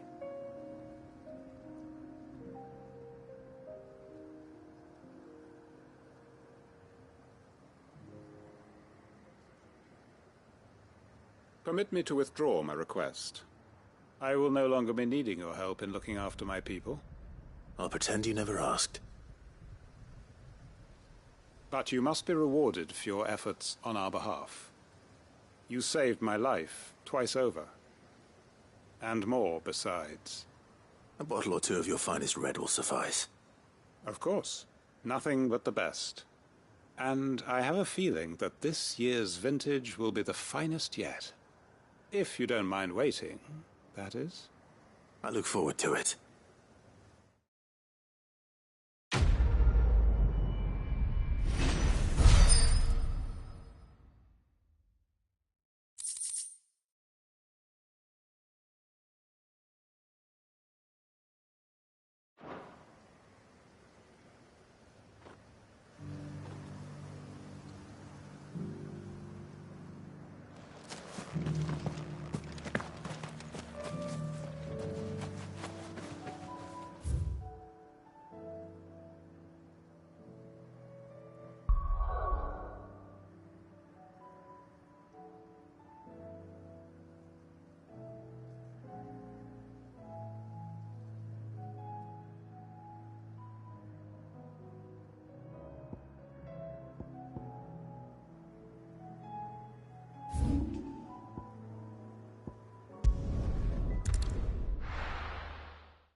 Clive. Just the man I was hoping to see. Oh? And why is that? You remember how some of Sir Wade's guardians took up residence here after the Akashic attacked? Well, now the rest have come to join him. Seems their barracks in the Lazarus have been lost to an ether flood. Now, I don't mind having a few more brave boys around to keep them animals at bay. I ain't daft after all. But we ain't got nowhere for 'em to bed down. Poor buggers are having to make do with haylofts and chocobo pens. I'd build 'em a new barracks here if I could. But where would I put 'em? There just ain't enough room up here on the rock. Which leaves us in a bit of a pickle. The people we're counting on to keep us safe are living like beggars. I see. And it isn't just that lot. There's bears to think about too. There's been more and more of them turning up lately, coming from all over looking for safe haven. But there's only so many we can shelter with the room we've got. We can't keep cramming more and more people into less and less space. What we need is a new home for our new arrivals. And that's what I was hoping you might help me with. If it ain't too much of a burden, of course. It's no burden. Thank you, Clive. So, where were you thinking of making this new home? Well, I reckon we could do a lot worse than Eastpool. Eastpool. It's been a long time since I thought about that place. It was a tragedy, what happened. And if any of us could have done anything to stop it, we would have. But what's done is done. And those who lived there wouldn't have wanted the village they loved to be left in ruins. I suppose you're right. The blight might be pressing in, but I reckon it's got a good few years left in it yet. There's just one problem. A band of cutthroats have made it their den, and they don't seem like they'll be moving on in a hurry. Nasty bastards they are too. I've lost some good men to their raids. Would have sent someone to clear 'em out sooner if my boys didn't already have their hands full fending off the Akashic. But now we've got a few more Guardians of the Flame to call on. I reckon it's time we made our move. What do you say? Fancy leading a raiding party? I do. Eastpool was once home to people I loved. I won't have bandits sully those memories. I'll gladly drive them out of there. And I know the men will gladly follow you. I've already shared a few thoughts with Sir Wade about how we might be able to win the place back. And I dare say he's got some ideas of his own too. Why don't you go and talk to him? Of course.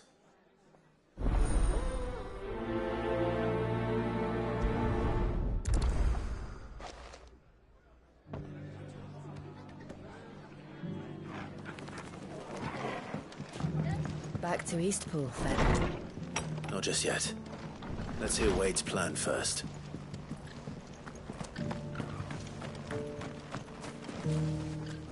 So, Wade, it's good to see you well. And you, Lord Rosfield. And you. I spoke with Martha. She tells me you have plans to free Eastpool and make it your own. That's right, though it was mostly her idea. I rather fear my men have been treading on her toes somewhat since joining us, not to mention each other's. And then there are the bearers, men and women who found the courage to flee their masters and sought refuge here. We need somewhere to settle them, and I can think of worse places than Eastpool. As can I. Which is why I agreed to help you win it back. That's very kind of you. I'd be most grateful if you would. With you beside us, we shall soon send that rabble of rogues running for the hills. So, what can you tell me? That thankfully there aren't too many of them. Fewer than a dozen at our last count. And rather less, thankfully. The road that leads there will more than likely still be crawling with Akashic. A small force would suffice to clear the village, but if the Akashic were to follow them in, that force could end up trapped between a rock and a very hard place indeed. I'll head into Eastpool and deal with the bandits. You and the Guardians can stay outside the village and fend off any Akashic who come too close. Make sure I'm not taken unawares. I can't ask you to bear all that risk yourself, my lord. The Akashic are the bigger risk. I can handle a few bandits. Well, if you're sure, I shall summon my men at once. Shall I wait for you here? No need, my lord. You go on ahead. We'll be with you before long. All right. I'll meet you at Eastpool then. We shall see you there. And may victory await our coming.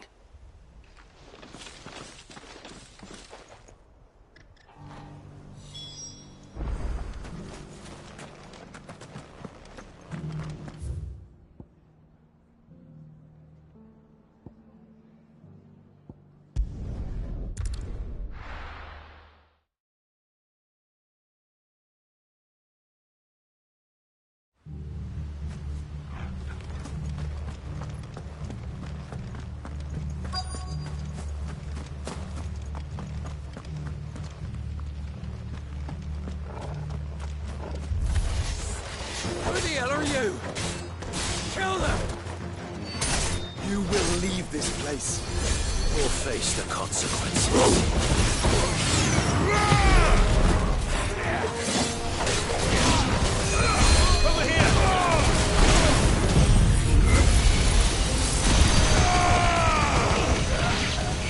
It's over. All yours, Torgal.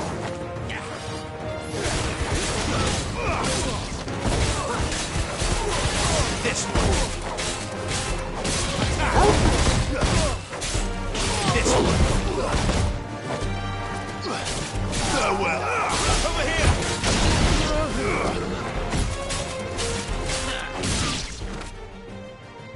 That's the end of that, then. Or maybe not. What's that thing doing here? Doesn't matter. It goes too.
Any more surprises?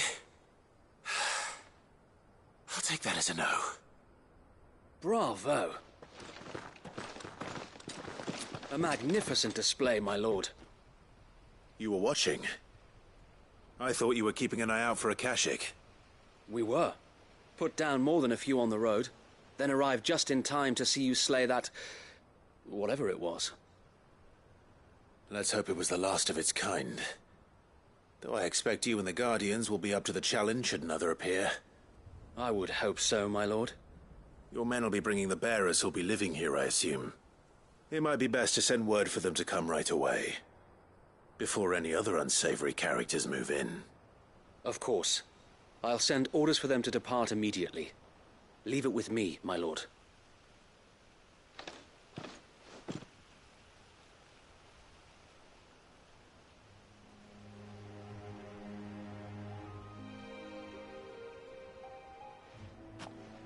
Home. Without masters. No. We're the masters now. Our lives are our own at last. That's all of them. And not a single Akashak in sight. Now to begin the important work of rebuilding the place. It won't be easy. Especially not after 5 years of beasts and blackguards having their wicked way with the place. The masonry might still be sturdy enough, but half the beams are rotted. Those that weren't lost in the fire or burned by the bandits, that is. It'll take a bit of elbow grease, but we'll see Eastpool rise again. Just you wait. So wait. Lady Hannah is buried here. If you don't mind, I'd like Oscar to join the rebuilding efforts. He should be a part of this. Of course. I couldn't agree more. I'll let Martha know that everyone arrived safely. If you need anything more, you have only to send a Stolas. And we will, my lord. Safe travels. Eastpool lives again. Let's go and tell Martha the good news.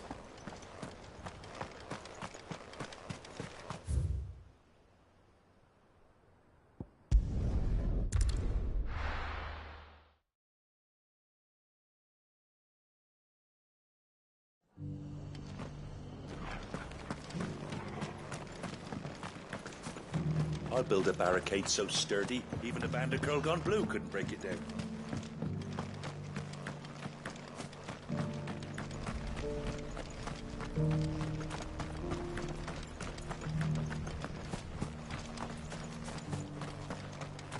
It doesn't still hurt, does it?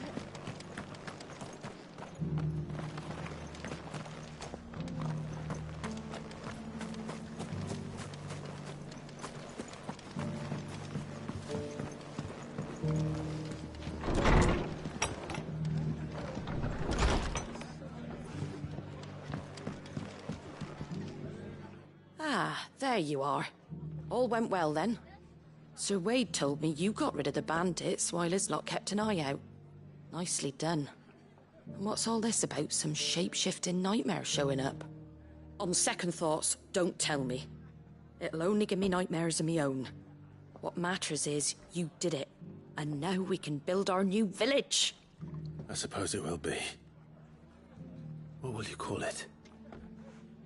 What else? Eastpool. Sir Wade said it best. There's plenty bad happened to that place, but that don't undo the good that happened there. No need to throw the baby out with the bathwater. Did Wade say that? Well, something along those lines. Anyway, the poor souls might have made it to Eastpool, but their work ain't done yet. So the way I see it, neither is mine. If it's food or lumber or strong backs they need, the rest is ready to provide it. Thank you, Martha. No, thank you. You didn't have to help us. I wanted to.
What's happened?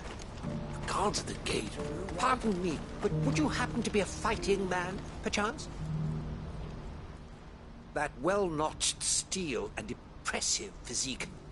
I have need of a sword for hire, and yours looks to be a weapon well worth the coin. Might you be convinced to offer me the use of those formidable arms? How exactly do you intend to use them? Well, being something of a scholar of Zemeckis history, I wish to investigate the ruins near the city. And I require a rugged companion, lest I find myself waylaid by ne'er-do-wells or the beasts sent to roam the area. Should you accept, you will not only earn yourself material wealth, but partake of the true treasure that awaits us there. The rich and storied history of Zemeckis. Well, were you ever party to a finer proposition? My arms are yours. Wonderful! Then come. We must away. But where are we going? Along the old Zemeckis Road, and from there, onward to discovery. Quickly! There is not a moment to lose.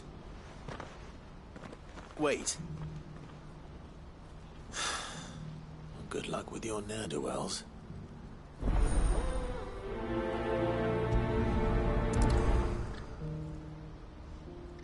I'd better make sure he doesn't get himself killed.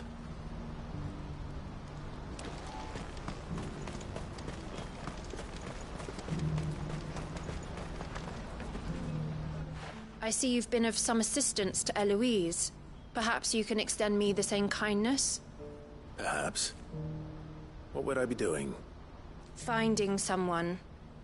You see, I've been having trouble with thieves, and despite the many pains I've taken, I can't stop them from rummaging through my packs. I was griping about my lot to a friend of mine a few days back, and he offered to track the culprits down. Now, Joseph's a sellsword, and a good one at that. But he's been gone days, and I'm beginning to fear the worst. Any idea where his search for the thieves might have taken him? The old Zemeckis Road, perhaps? He doubted they would be fool enough to linger here in Boklad. Joseph's lived a hard life. Made him grey long before his time. I just pray he hasn't been killed over a few sacks of grain. I can't imagine there are too many grey-haired sellswords around. Hopefully someone will have seen him.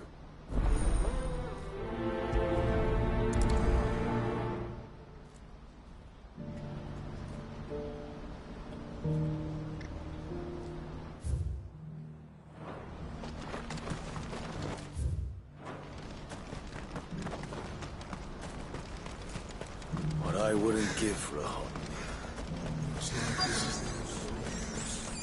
When are they gonna let us through? What do you want? I've no coin on me. Just information. Has a sellsword passed through here? Grey hair. Now you mention it, there was a young man with salt in his mane sneaking around out there a while back. Which way did he go? How am I supposed to know? Buggered off down the road, I expect. Now why don't you do the same and leave me be?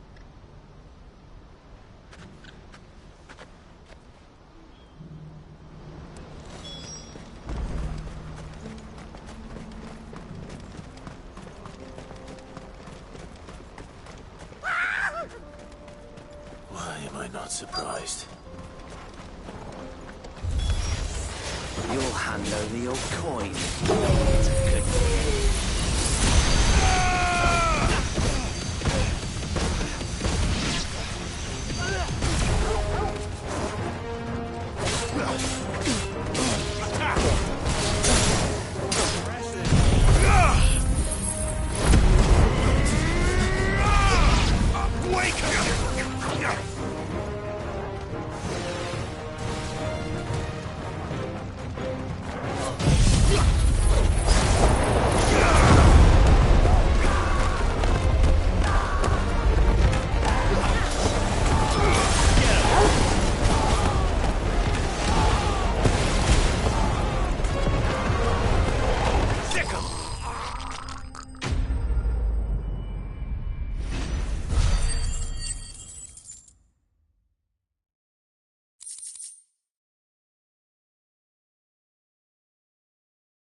Are you hurt?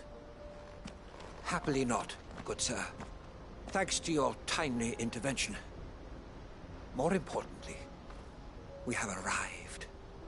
Now, feast your eyes upon the marvel before us. Ruins, a relic of the fallen civilization. A sight so common that man is oft blinded to its wonder. Colossal vessels, dashed from the very heavens. Airships, we call them, with very little thought to what wonders such a word might describe. Oblige me if you would. Does anything strike you as peculiar about this particular specimen? Though we ourselves find fallen ruins to be nigh indestructible, whatever gouged the final sin from the rock cleaved clean through the structure you see before you. A tantalizing mystery, no doubt, but merely one of countless enigmas in which Zemeckis history is steeped. Come, good sir. Our expedition continues, and we still have much to learn.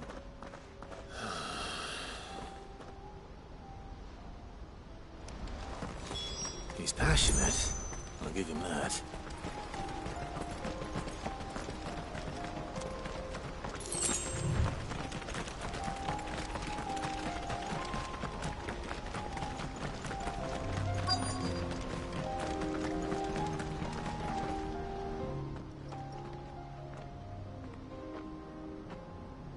We don't want any trouble. Neither do I. I'm looking for someone. A grey-haired mercenary. Well, we haven't seen him. Yes, we have. We saw him climbing up the rocks. And those ones, over there. Maybe he found his thieves. Mum won't let me near them. She said there's goblins up there, and that they eat little boys for dinner. Shush now. You've said quite enough already. I only told him what you said. I'd listen to your mother if I were you.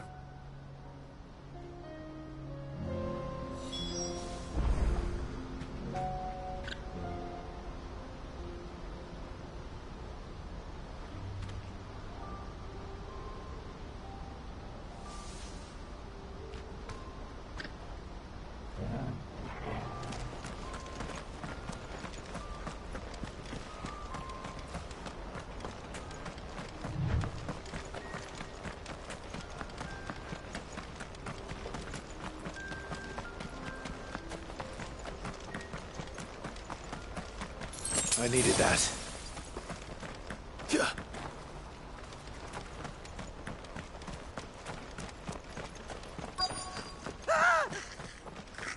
Not again. All right then. Who's first? This one.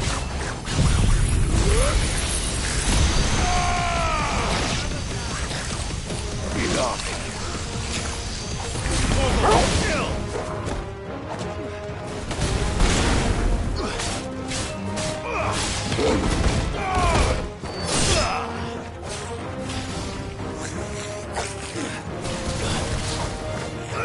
This one.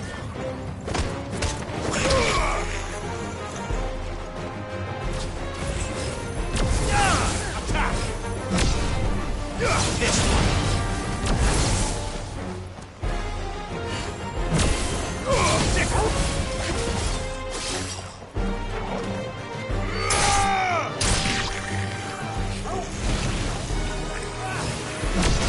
Go for it. Over here.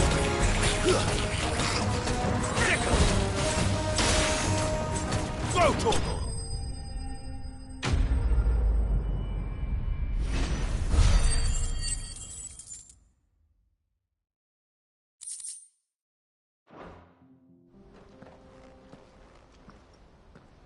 You're going to get yourself killed. Oh, that would not do. That would not do at all. Not when such majesty stretches out before us. Behold, the final sin in all its glory. As Moss tells us, a battle was fought here in ancient times. A battle of such ferocity that it tore a great crater in the very land upon which it was waged. In reaching for their holy sanctum, did man enrage the gods. And great was the vengeance that was rained down upon him. Alas, the full truth of the matter is lost to time, though I live in hope that I might see it discovered. But we must not dwell upon such things. There is more yet to see. Onward. History awaits.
Still in one piece? It would seem so. Once more I am in your debt. And once more you impress me with your prowess. These were no ordinary foes, but ones we in the field call echoes. Though Moss the Chronicler concurs with the legends in attributing the fall of Zemeckis to a wrath wrought upon mankind by the gods, he offers little in the way of explanation. Could the ruins we see before us here, in all their elaborate beauty, perhaps suggest an answer? Could the construction of such miraculous edifices have been considered an encroachment upon the province of the divine? Alas, all is mere speculation. But one day, perhaps, I will learn the truth. Not if you keep running headfirst into trouble. You are right, of course. And not only have you plucked me repeatedly from the jaws of death, you have proven yourself a willing audience to my ramblings. Glad to help, but didn't you say you came here to investigate something? I fear I may have rather overstated the case on that front. In truth, a captive ear was all I really desired. You see, even my fellow scholars have grown somewhat weary of my musings of late. And so I came upon the idea of purchasing a companion. A captive audience, if you will. That's what this was all about. I am afraid so. And now, my good man, it is high time we returned whence we came. Fine. Just don't go running off this time.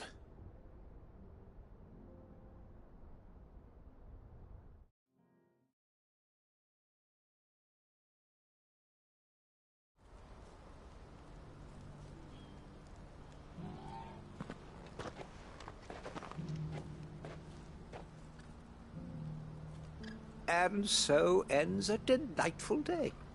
Here, your reward for humoring my selfish whims, plus a little extra for the trouble I have put you to.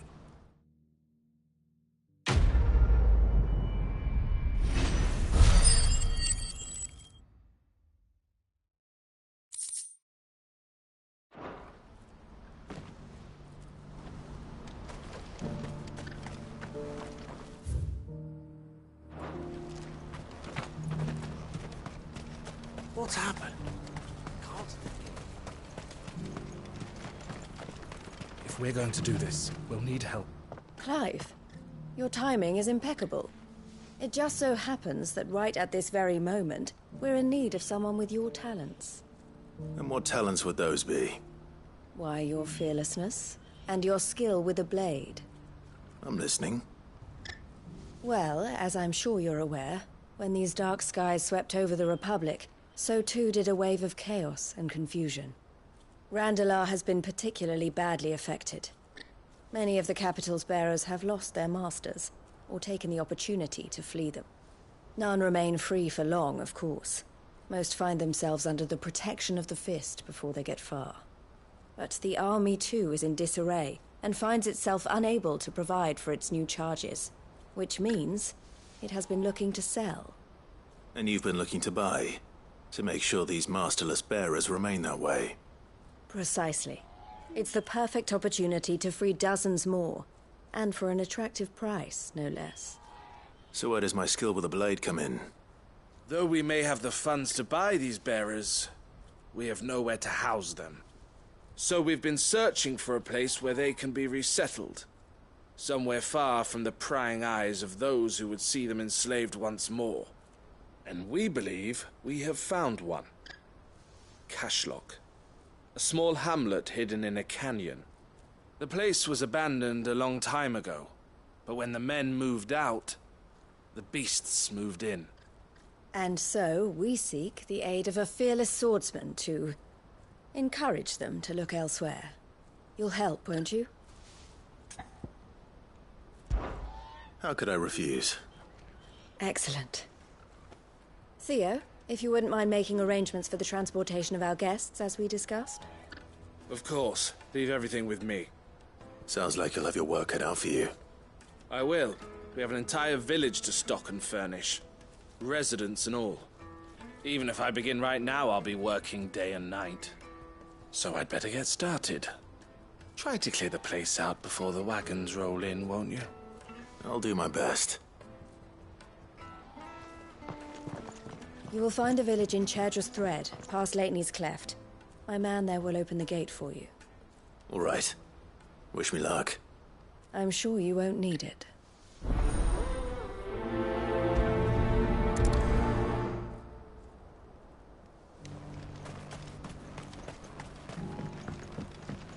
Do you have any fresh water? Now I just need to see about getting the word out. I want to know right away. Bad news. Good, actually. Something worth celebrating for a change. Only trouble is, the serving girl's still new to the job, so I can't leave her while I go and invite those I'd like to celebrate with. What exactly are you celebrating, if you don't mind me asking? I've come by a particularly fine bottle of red. A Gotan 66, no less. Gotan Rouge is the only good thing to have ever come out of the Empire. And most wouldn't part with a 66 if you held a knife to their throats. So I've heard. Oh, so you know of it then? Clearly you're a gentleman of taste. A gentleman who might sympathize with my predicament, perhaps? Would you pass the good news to a few friends of mine? I'll give you a little something for your time, of course. Sounds simple enough. So you'll do it? Marvelous. Thank you. You won't need to go far. All three of them should be right here in the market. There's Aldrich the porter, Milan the butcher, and Bolek, a guard over at the north gate. Three of the finest fellows in Boklad, if you ask me. Tell them to come to the tavern when they finish for the day. Stop by again when you let them know, and I'll give you your little something. I'll be right back.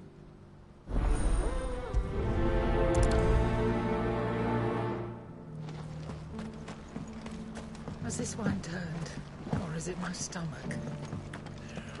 Tastes better. I hear the brothers found another victim. I believe it, all right. What's that? The third this month.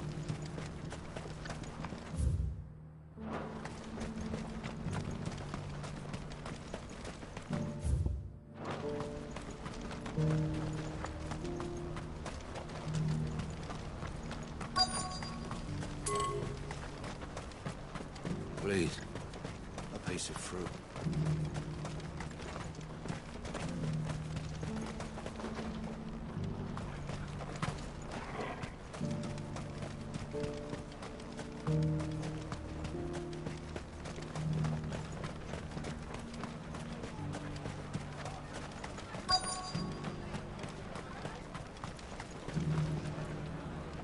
Are you Milan, the butcher? That's me. What can I do for you? The innkeeper's just had a special delivery. He thought you might like to join him for a cup of wine after you pack up for the day. He knows me only too well. And I've got a ham here that will go handsomely with a nice drop. Wine and ham to spare. Boklad clearly isn't suffering then. Comes with being the place everyone has to pass through to get to everywhere else. Those who travel the Crystal Road bring all manner of goods with them. We get meat from San Brek, herbs from Rosaria. Why, sometimes we even see curiosities from across the Narrow. Or rather we did, till not so long ago. These are lean times, and even Boklad isn't the bustling trading post it once was. Still, there's no point dwelling on it. Better to live life while you can, eh? And on that note, it sounds like there's a cup of wine needing my attention. You'll buy something, won't you? Please.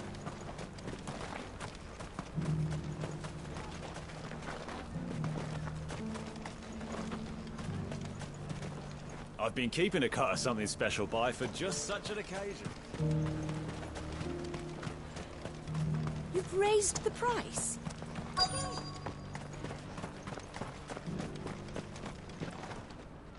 I'm looking for Bolek. I was told he'd be guarding the gate. Well, you found him. You're not here to enlist, I take it? The innkeeper sent me. He's just taken delivery of a rare vintage, a Gotan 66. He thought you might like a cup. I've never said no to a goat hand. I'm not about to start now. Thanks for letting me know. You must be a busy man. No one's making for the refugee camps anymore. Not after what happened in the Dominion. Meaning, they linger here instead. I spend more of my days moving beggars along than I do manning these gates. What gets to me are the gangs that prey on the poor sods. As if they haven't suffered enough. Some days you can't help but wonder what the world's coming to. You know what? That wine's sounding better by the moment.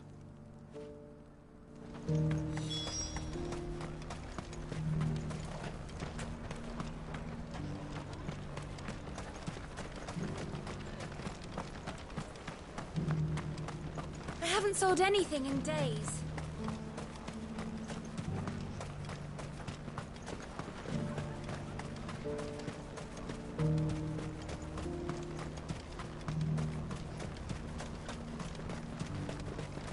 Please, a piece of fruit.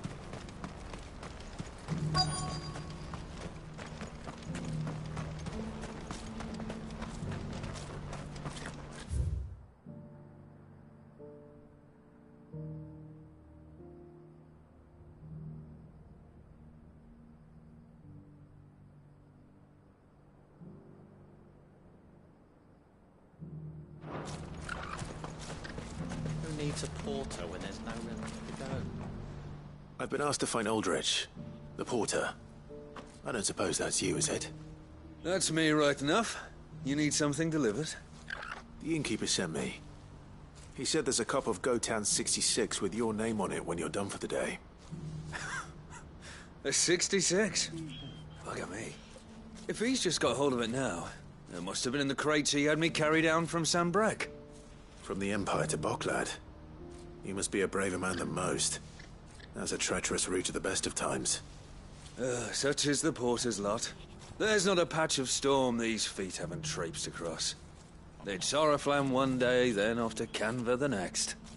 The farther you're willing to go, the fatter the purse. Which is why there's no shortage of competition for some of the longer routes. I'd say I've done enough for today to earn myself a cup of something tasty. Thanks for letting me know. Well done. I wonder if the innkeeper might spare a cup of that wine.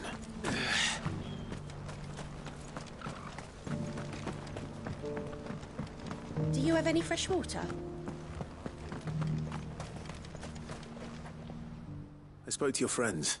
They'll be along soon. That's fantastic news. Thank you kindly. It's been a while since we all sat down together. And the way I see it, that wine is as much theirs as it is my own. How so? Well, I wouldn't be serving anything but slops without Aldrich to go and fetch the good stuff for me. And then there's Milan, who always sends customers my way. And Bolek, an even-handed keeper of the peace, if ever there was one. Those three are the backbone of Boklad.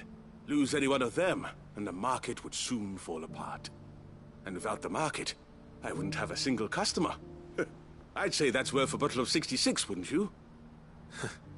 And more besides. Everyone needs a shoulder to lean on. Be they world-weary innkeepers or brooding swordsmen. Right. I'd better prepare for my guest's arrival. I hear you had me carrying a bottle of Gotan 66. If I'd have known, I would have sold the thing and lived like a lord. I'll settle for a cup, though, if you're in a sharing mood. A Gotan 66. Just as well I had something special of my own set aside. A bottle between the four of us might not be enough to drown our sorrows, but it can't hurt. Here they are, the three pillars of Boklad.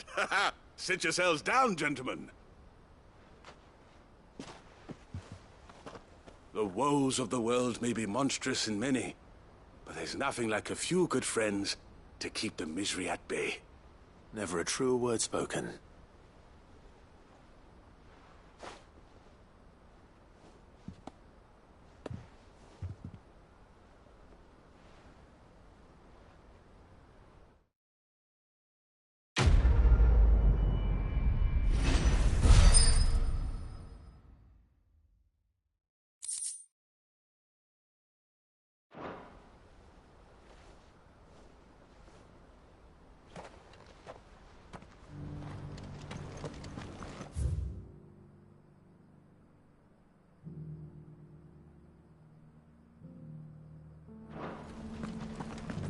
Do you have any fresh water?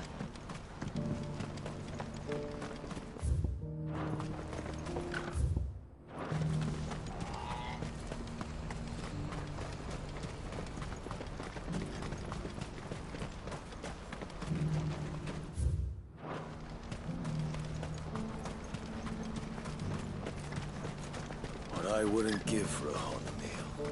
Looks like this is the end of the road for us. When are they gonna let us through?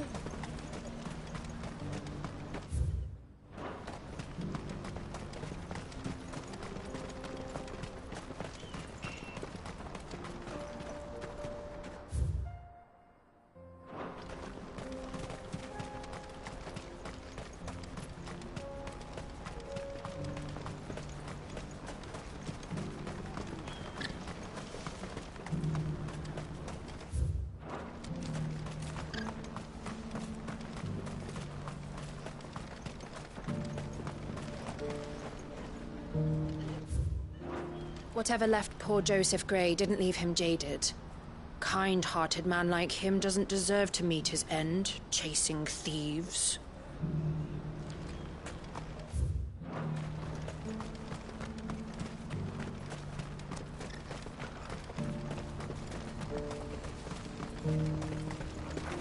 Well met. Many thanks. You've a discerning eye. May Gilbert smile upon you.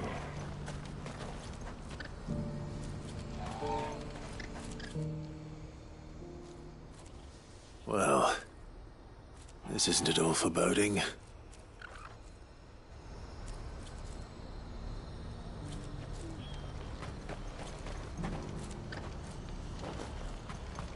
What's happened? You're right, old Alec.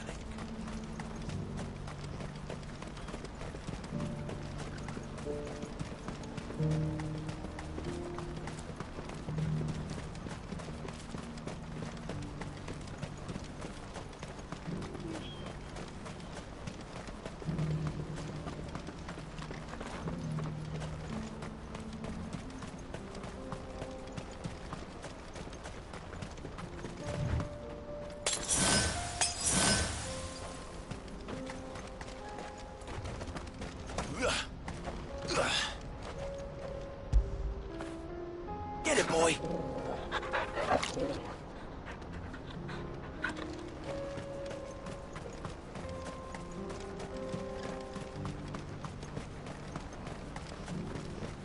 When are they gonna let us through?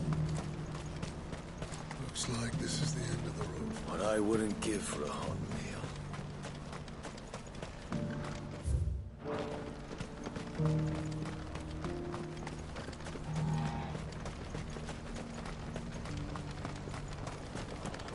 What are you looking for? Many thanks.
Kolgon! Kill!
This one. Sickle.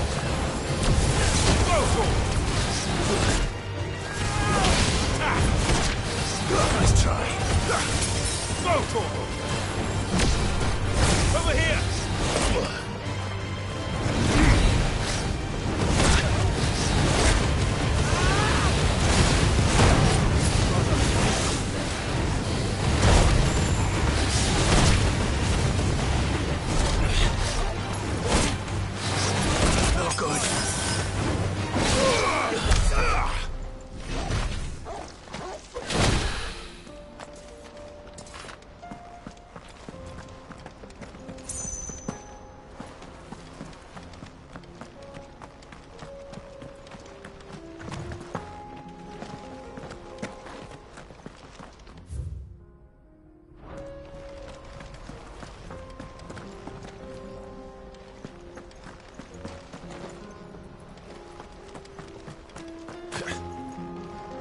Joseph's thieves really lug their stolen wares all the way out here.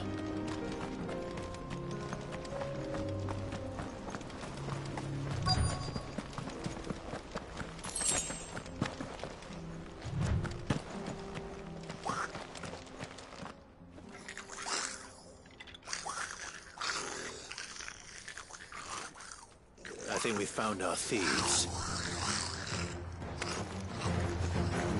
They don't look happy to see me.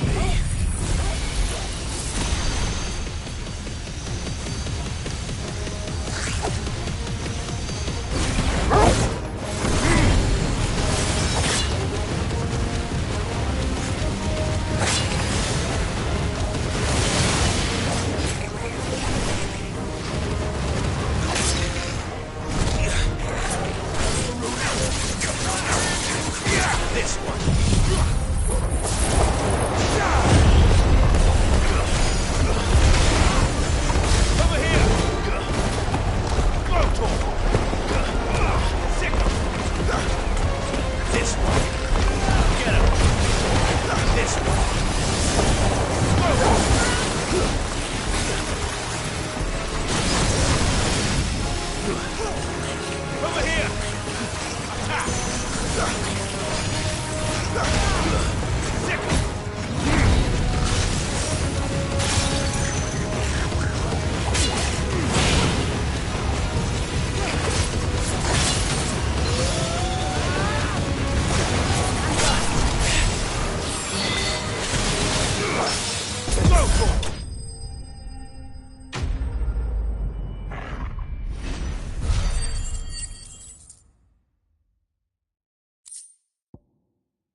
Let's get this over with.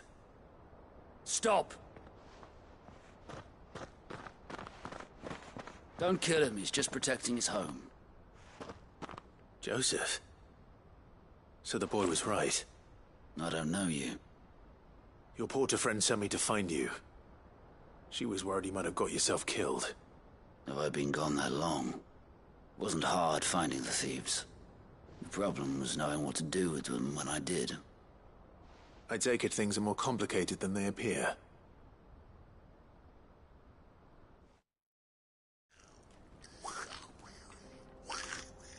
I'd all but ruled out bandits before I even left the market. You know why that is? Because our thieves had no interest in gold or gems, or anything they couldn't eat for that matter. Add to that the rumors of goblins in the area, and the mystery practically solved itself. I soon found their cozy little homestead and all the missing food. I launched myself at them, full of righteous fury, but their leader was the only one who moved to meet me. The others, they huddled around that food, ready to die protecting it. They stole because it was that or starvation. I've been there myself, back when times were hard. So you spared them? And earned their trust into the bargain by the look of it. These goblins aren't native to the area. They don't know how to survive such barren lands, so I've been teaching them.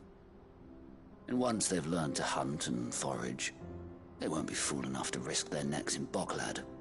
I'm impressed. I didn't know goblins could be reasoned with.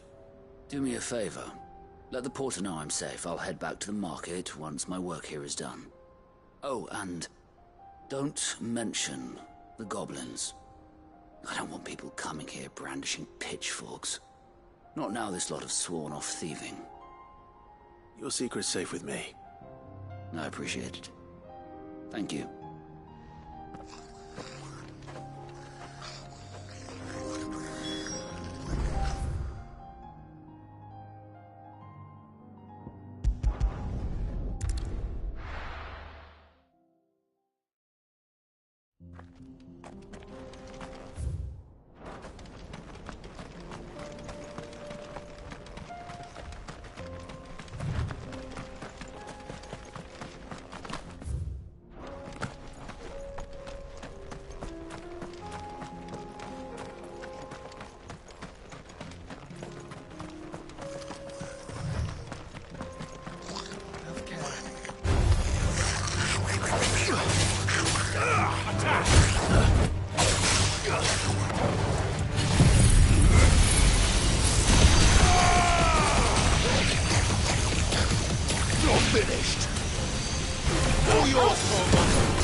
This must have been a nice place once.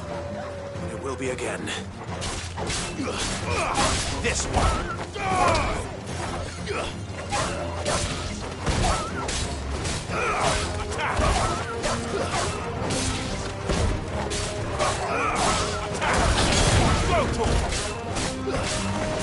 Get him!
This one. Go to him. Get him.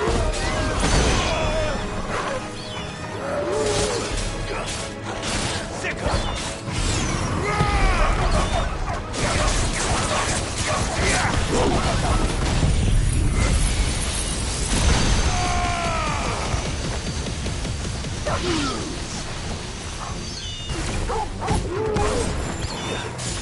Too slow.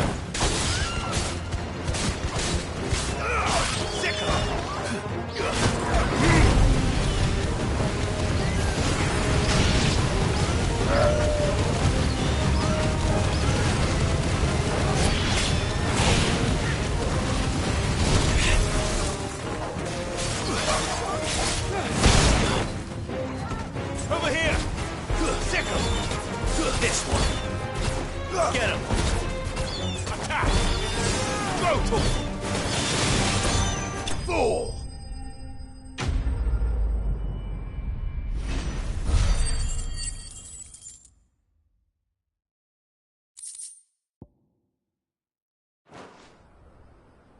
I think that's the last of them. I think you're right.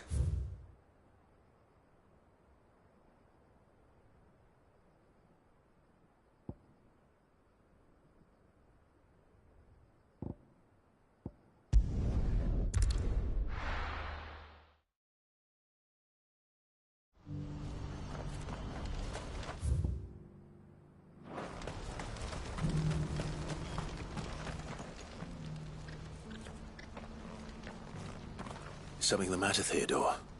Quiet.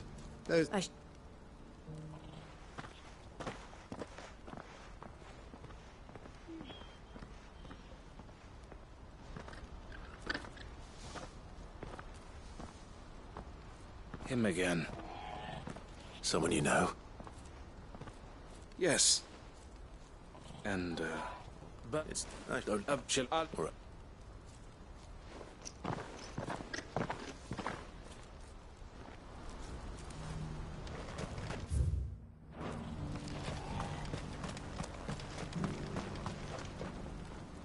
Eloise, I just got back from Cashlock. The village should be safe now. Thank you, Clive. Here, something for your trouble.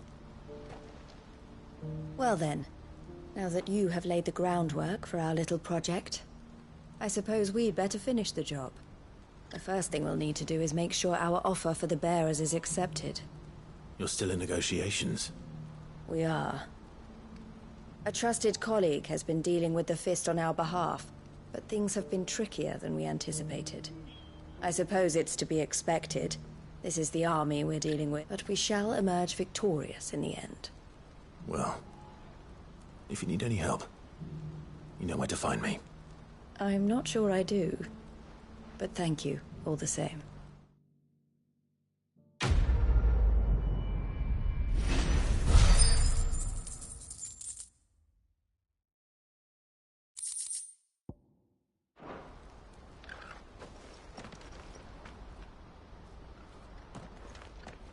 Ah, Clive.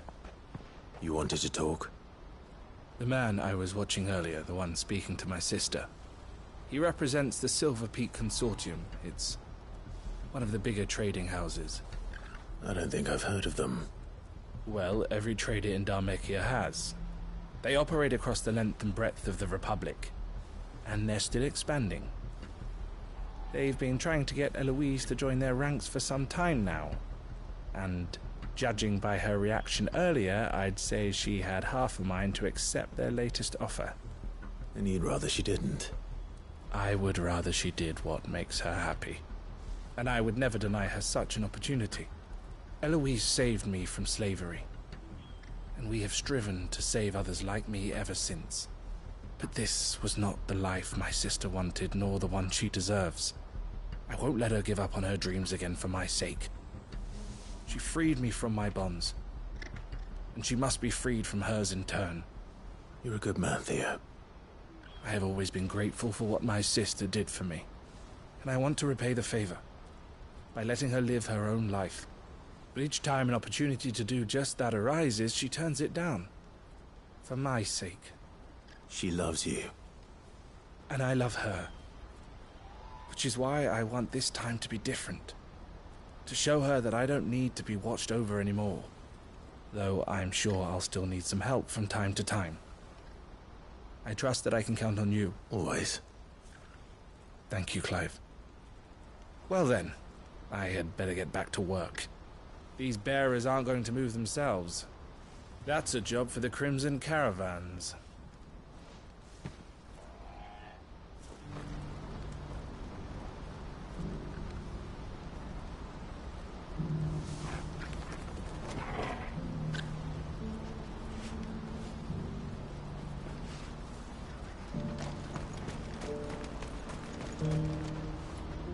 Joseph's fine.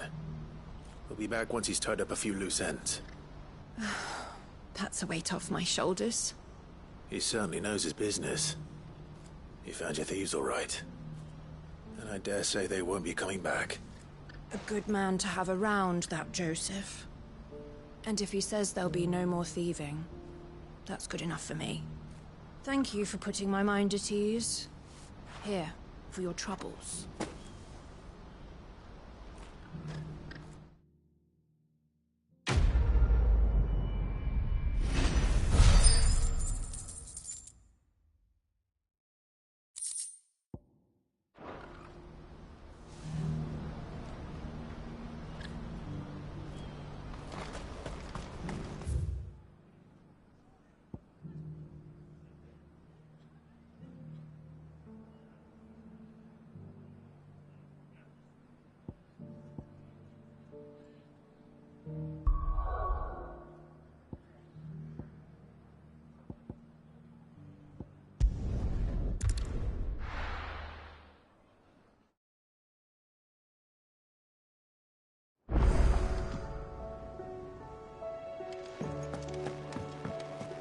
Will we ever see the sun again? It seems the hideaway's lost its... So, did you... I did.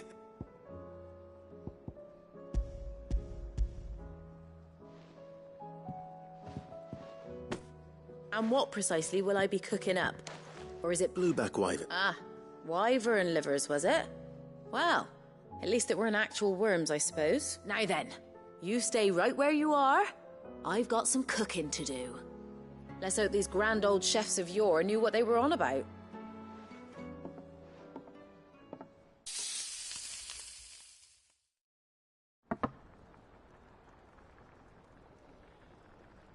And here we have it. Fried mortress of skyworm. Ivan's offered to make sure it's fit for consumption. Well, I say offered. He as good as begged. And rightly so. Is there any higher honor than partaking in a slice of culinary history?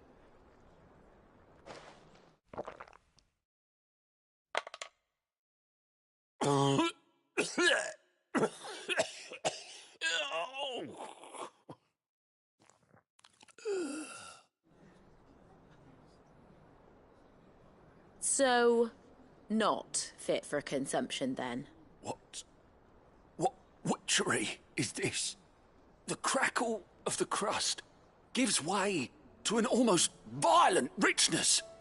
Yet, it is the piquant kiss of the saint's bonnet that tames this savage dish. It is a tour de force. A force of nature, even. A maelstrom of flavour and sensation. A graceful beast emerging from centuries of slumber. I think he likes it. Well, I can't quite tell with all that nonsense he's talking. But I reckon you might be right. It was decent then, I take it. Decent? It's remarkable. And I defy any man to say a word to the contrary. Sid, might I suggest that you command a party of your finest men and women to procure a dozen blueback wyverns forthwith? I'll give it some thought.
nothing like a dish of cold vengeance to foul the gut. I'm sorry, Nan. I didn't mean to make things worse. I just thought I had to protect you. Like you've protected me. Aye, well, someone had to. Your parents certainly didn't give a whit for your well-being. Reckon the both of us would be worse off if I'd not taken you on. You've always been me right eye, Goots. And I'd have you stay that way. So don't you dare go looking for trouble again. Well, I will. If you ever need help, I'll do it again and again, and you can't stop me. Why, you big lump. Fine. Play the hero if it makes you happy. Thanks, Nan. I won't let you down. There's nothing he wouldn't do for you. That's as maybe. But if he's ever to make his own way in life, he'll need to start looking out for himself as well. Till then, he'll need people to watch his back, just like you did in Dalamil. Don't think I didn't appreciate that. Of course. His family. Stop it. You make me one good eye, mister. I don't go thinking that'll do you any favours. A potion today'll cost you the same as it did yesterday.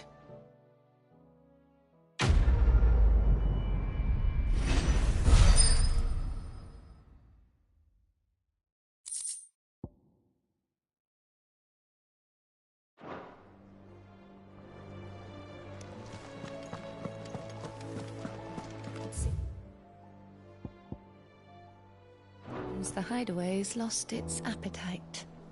Can you blame them, with the skies as they are?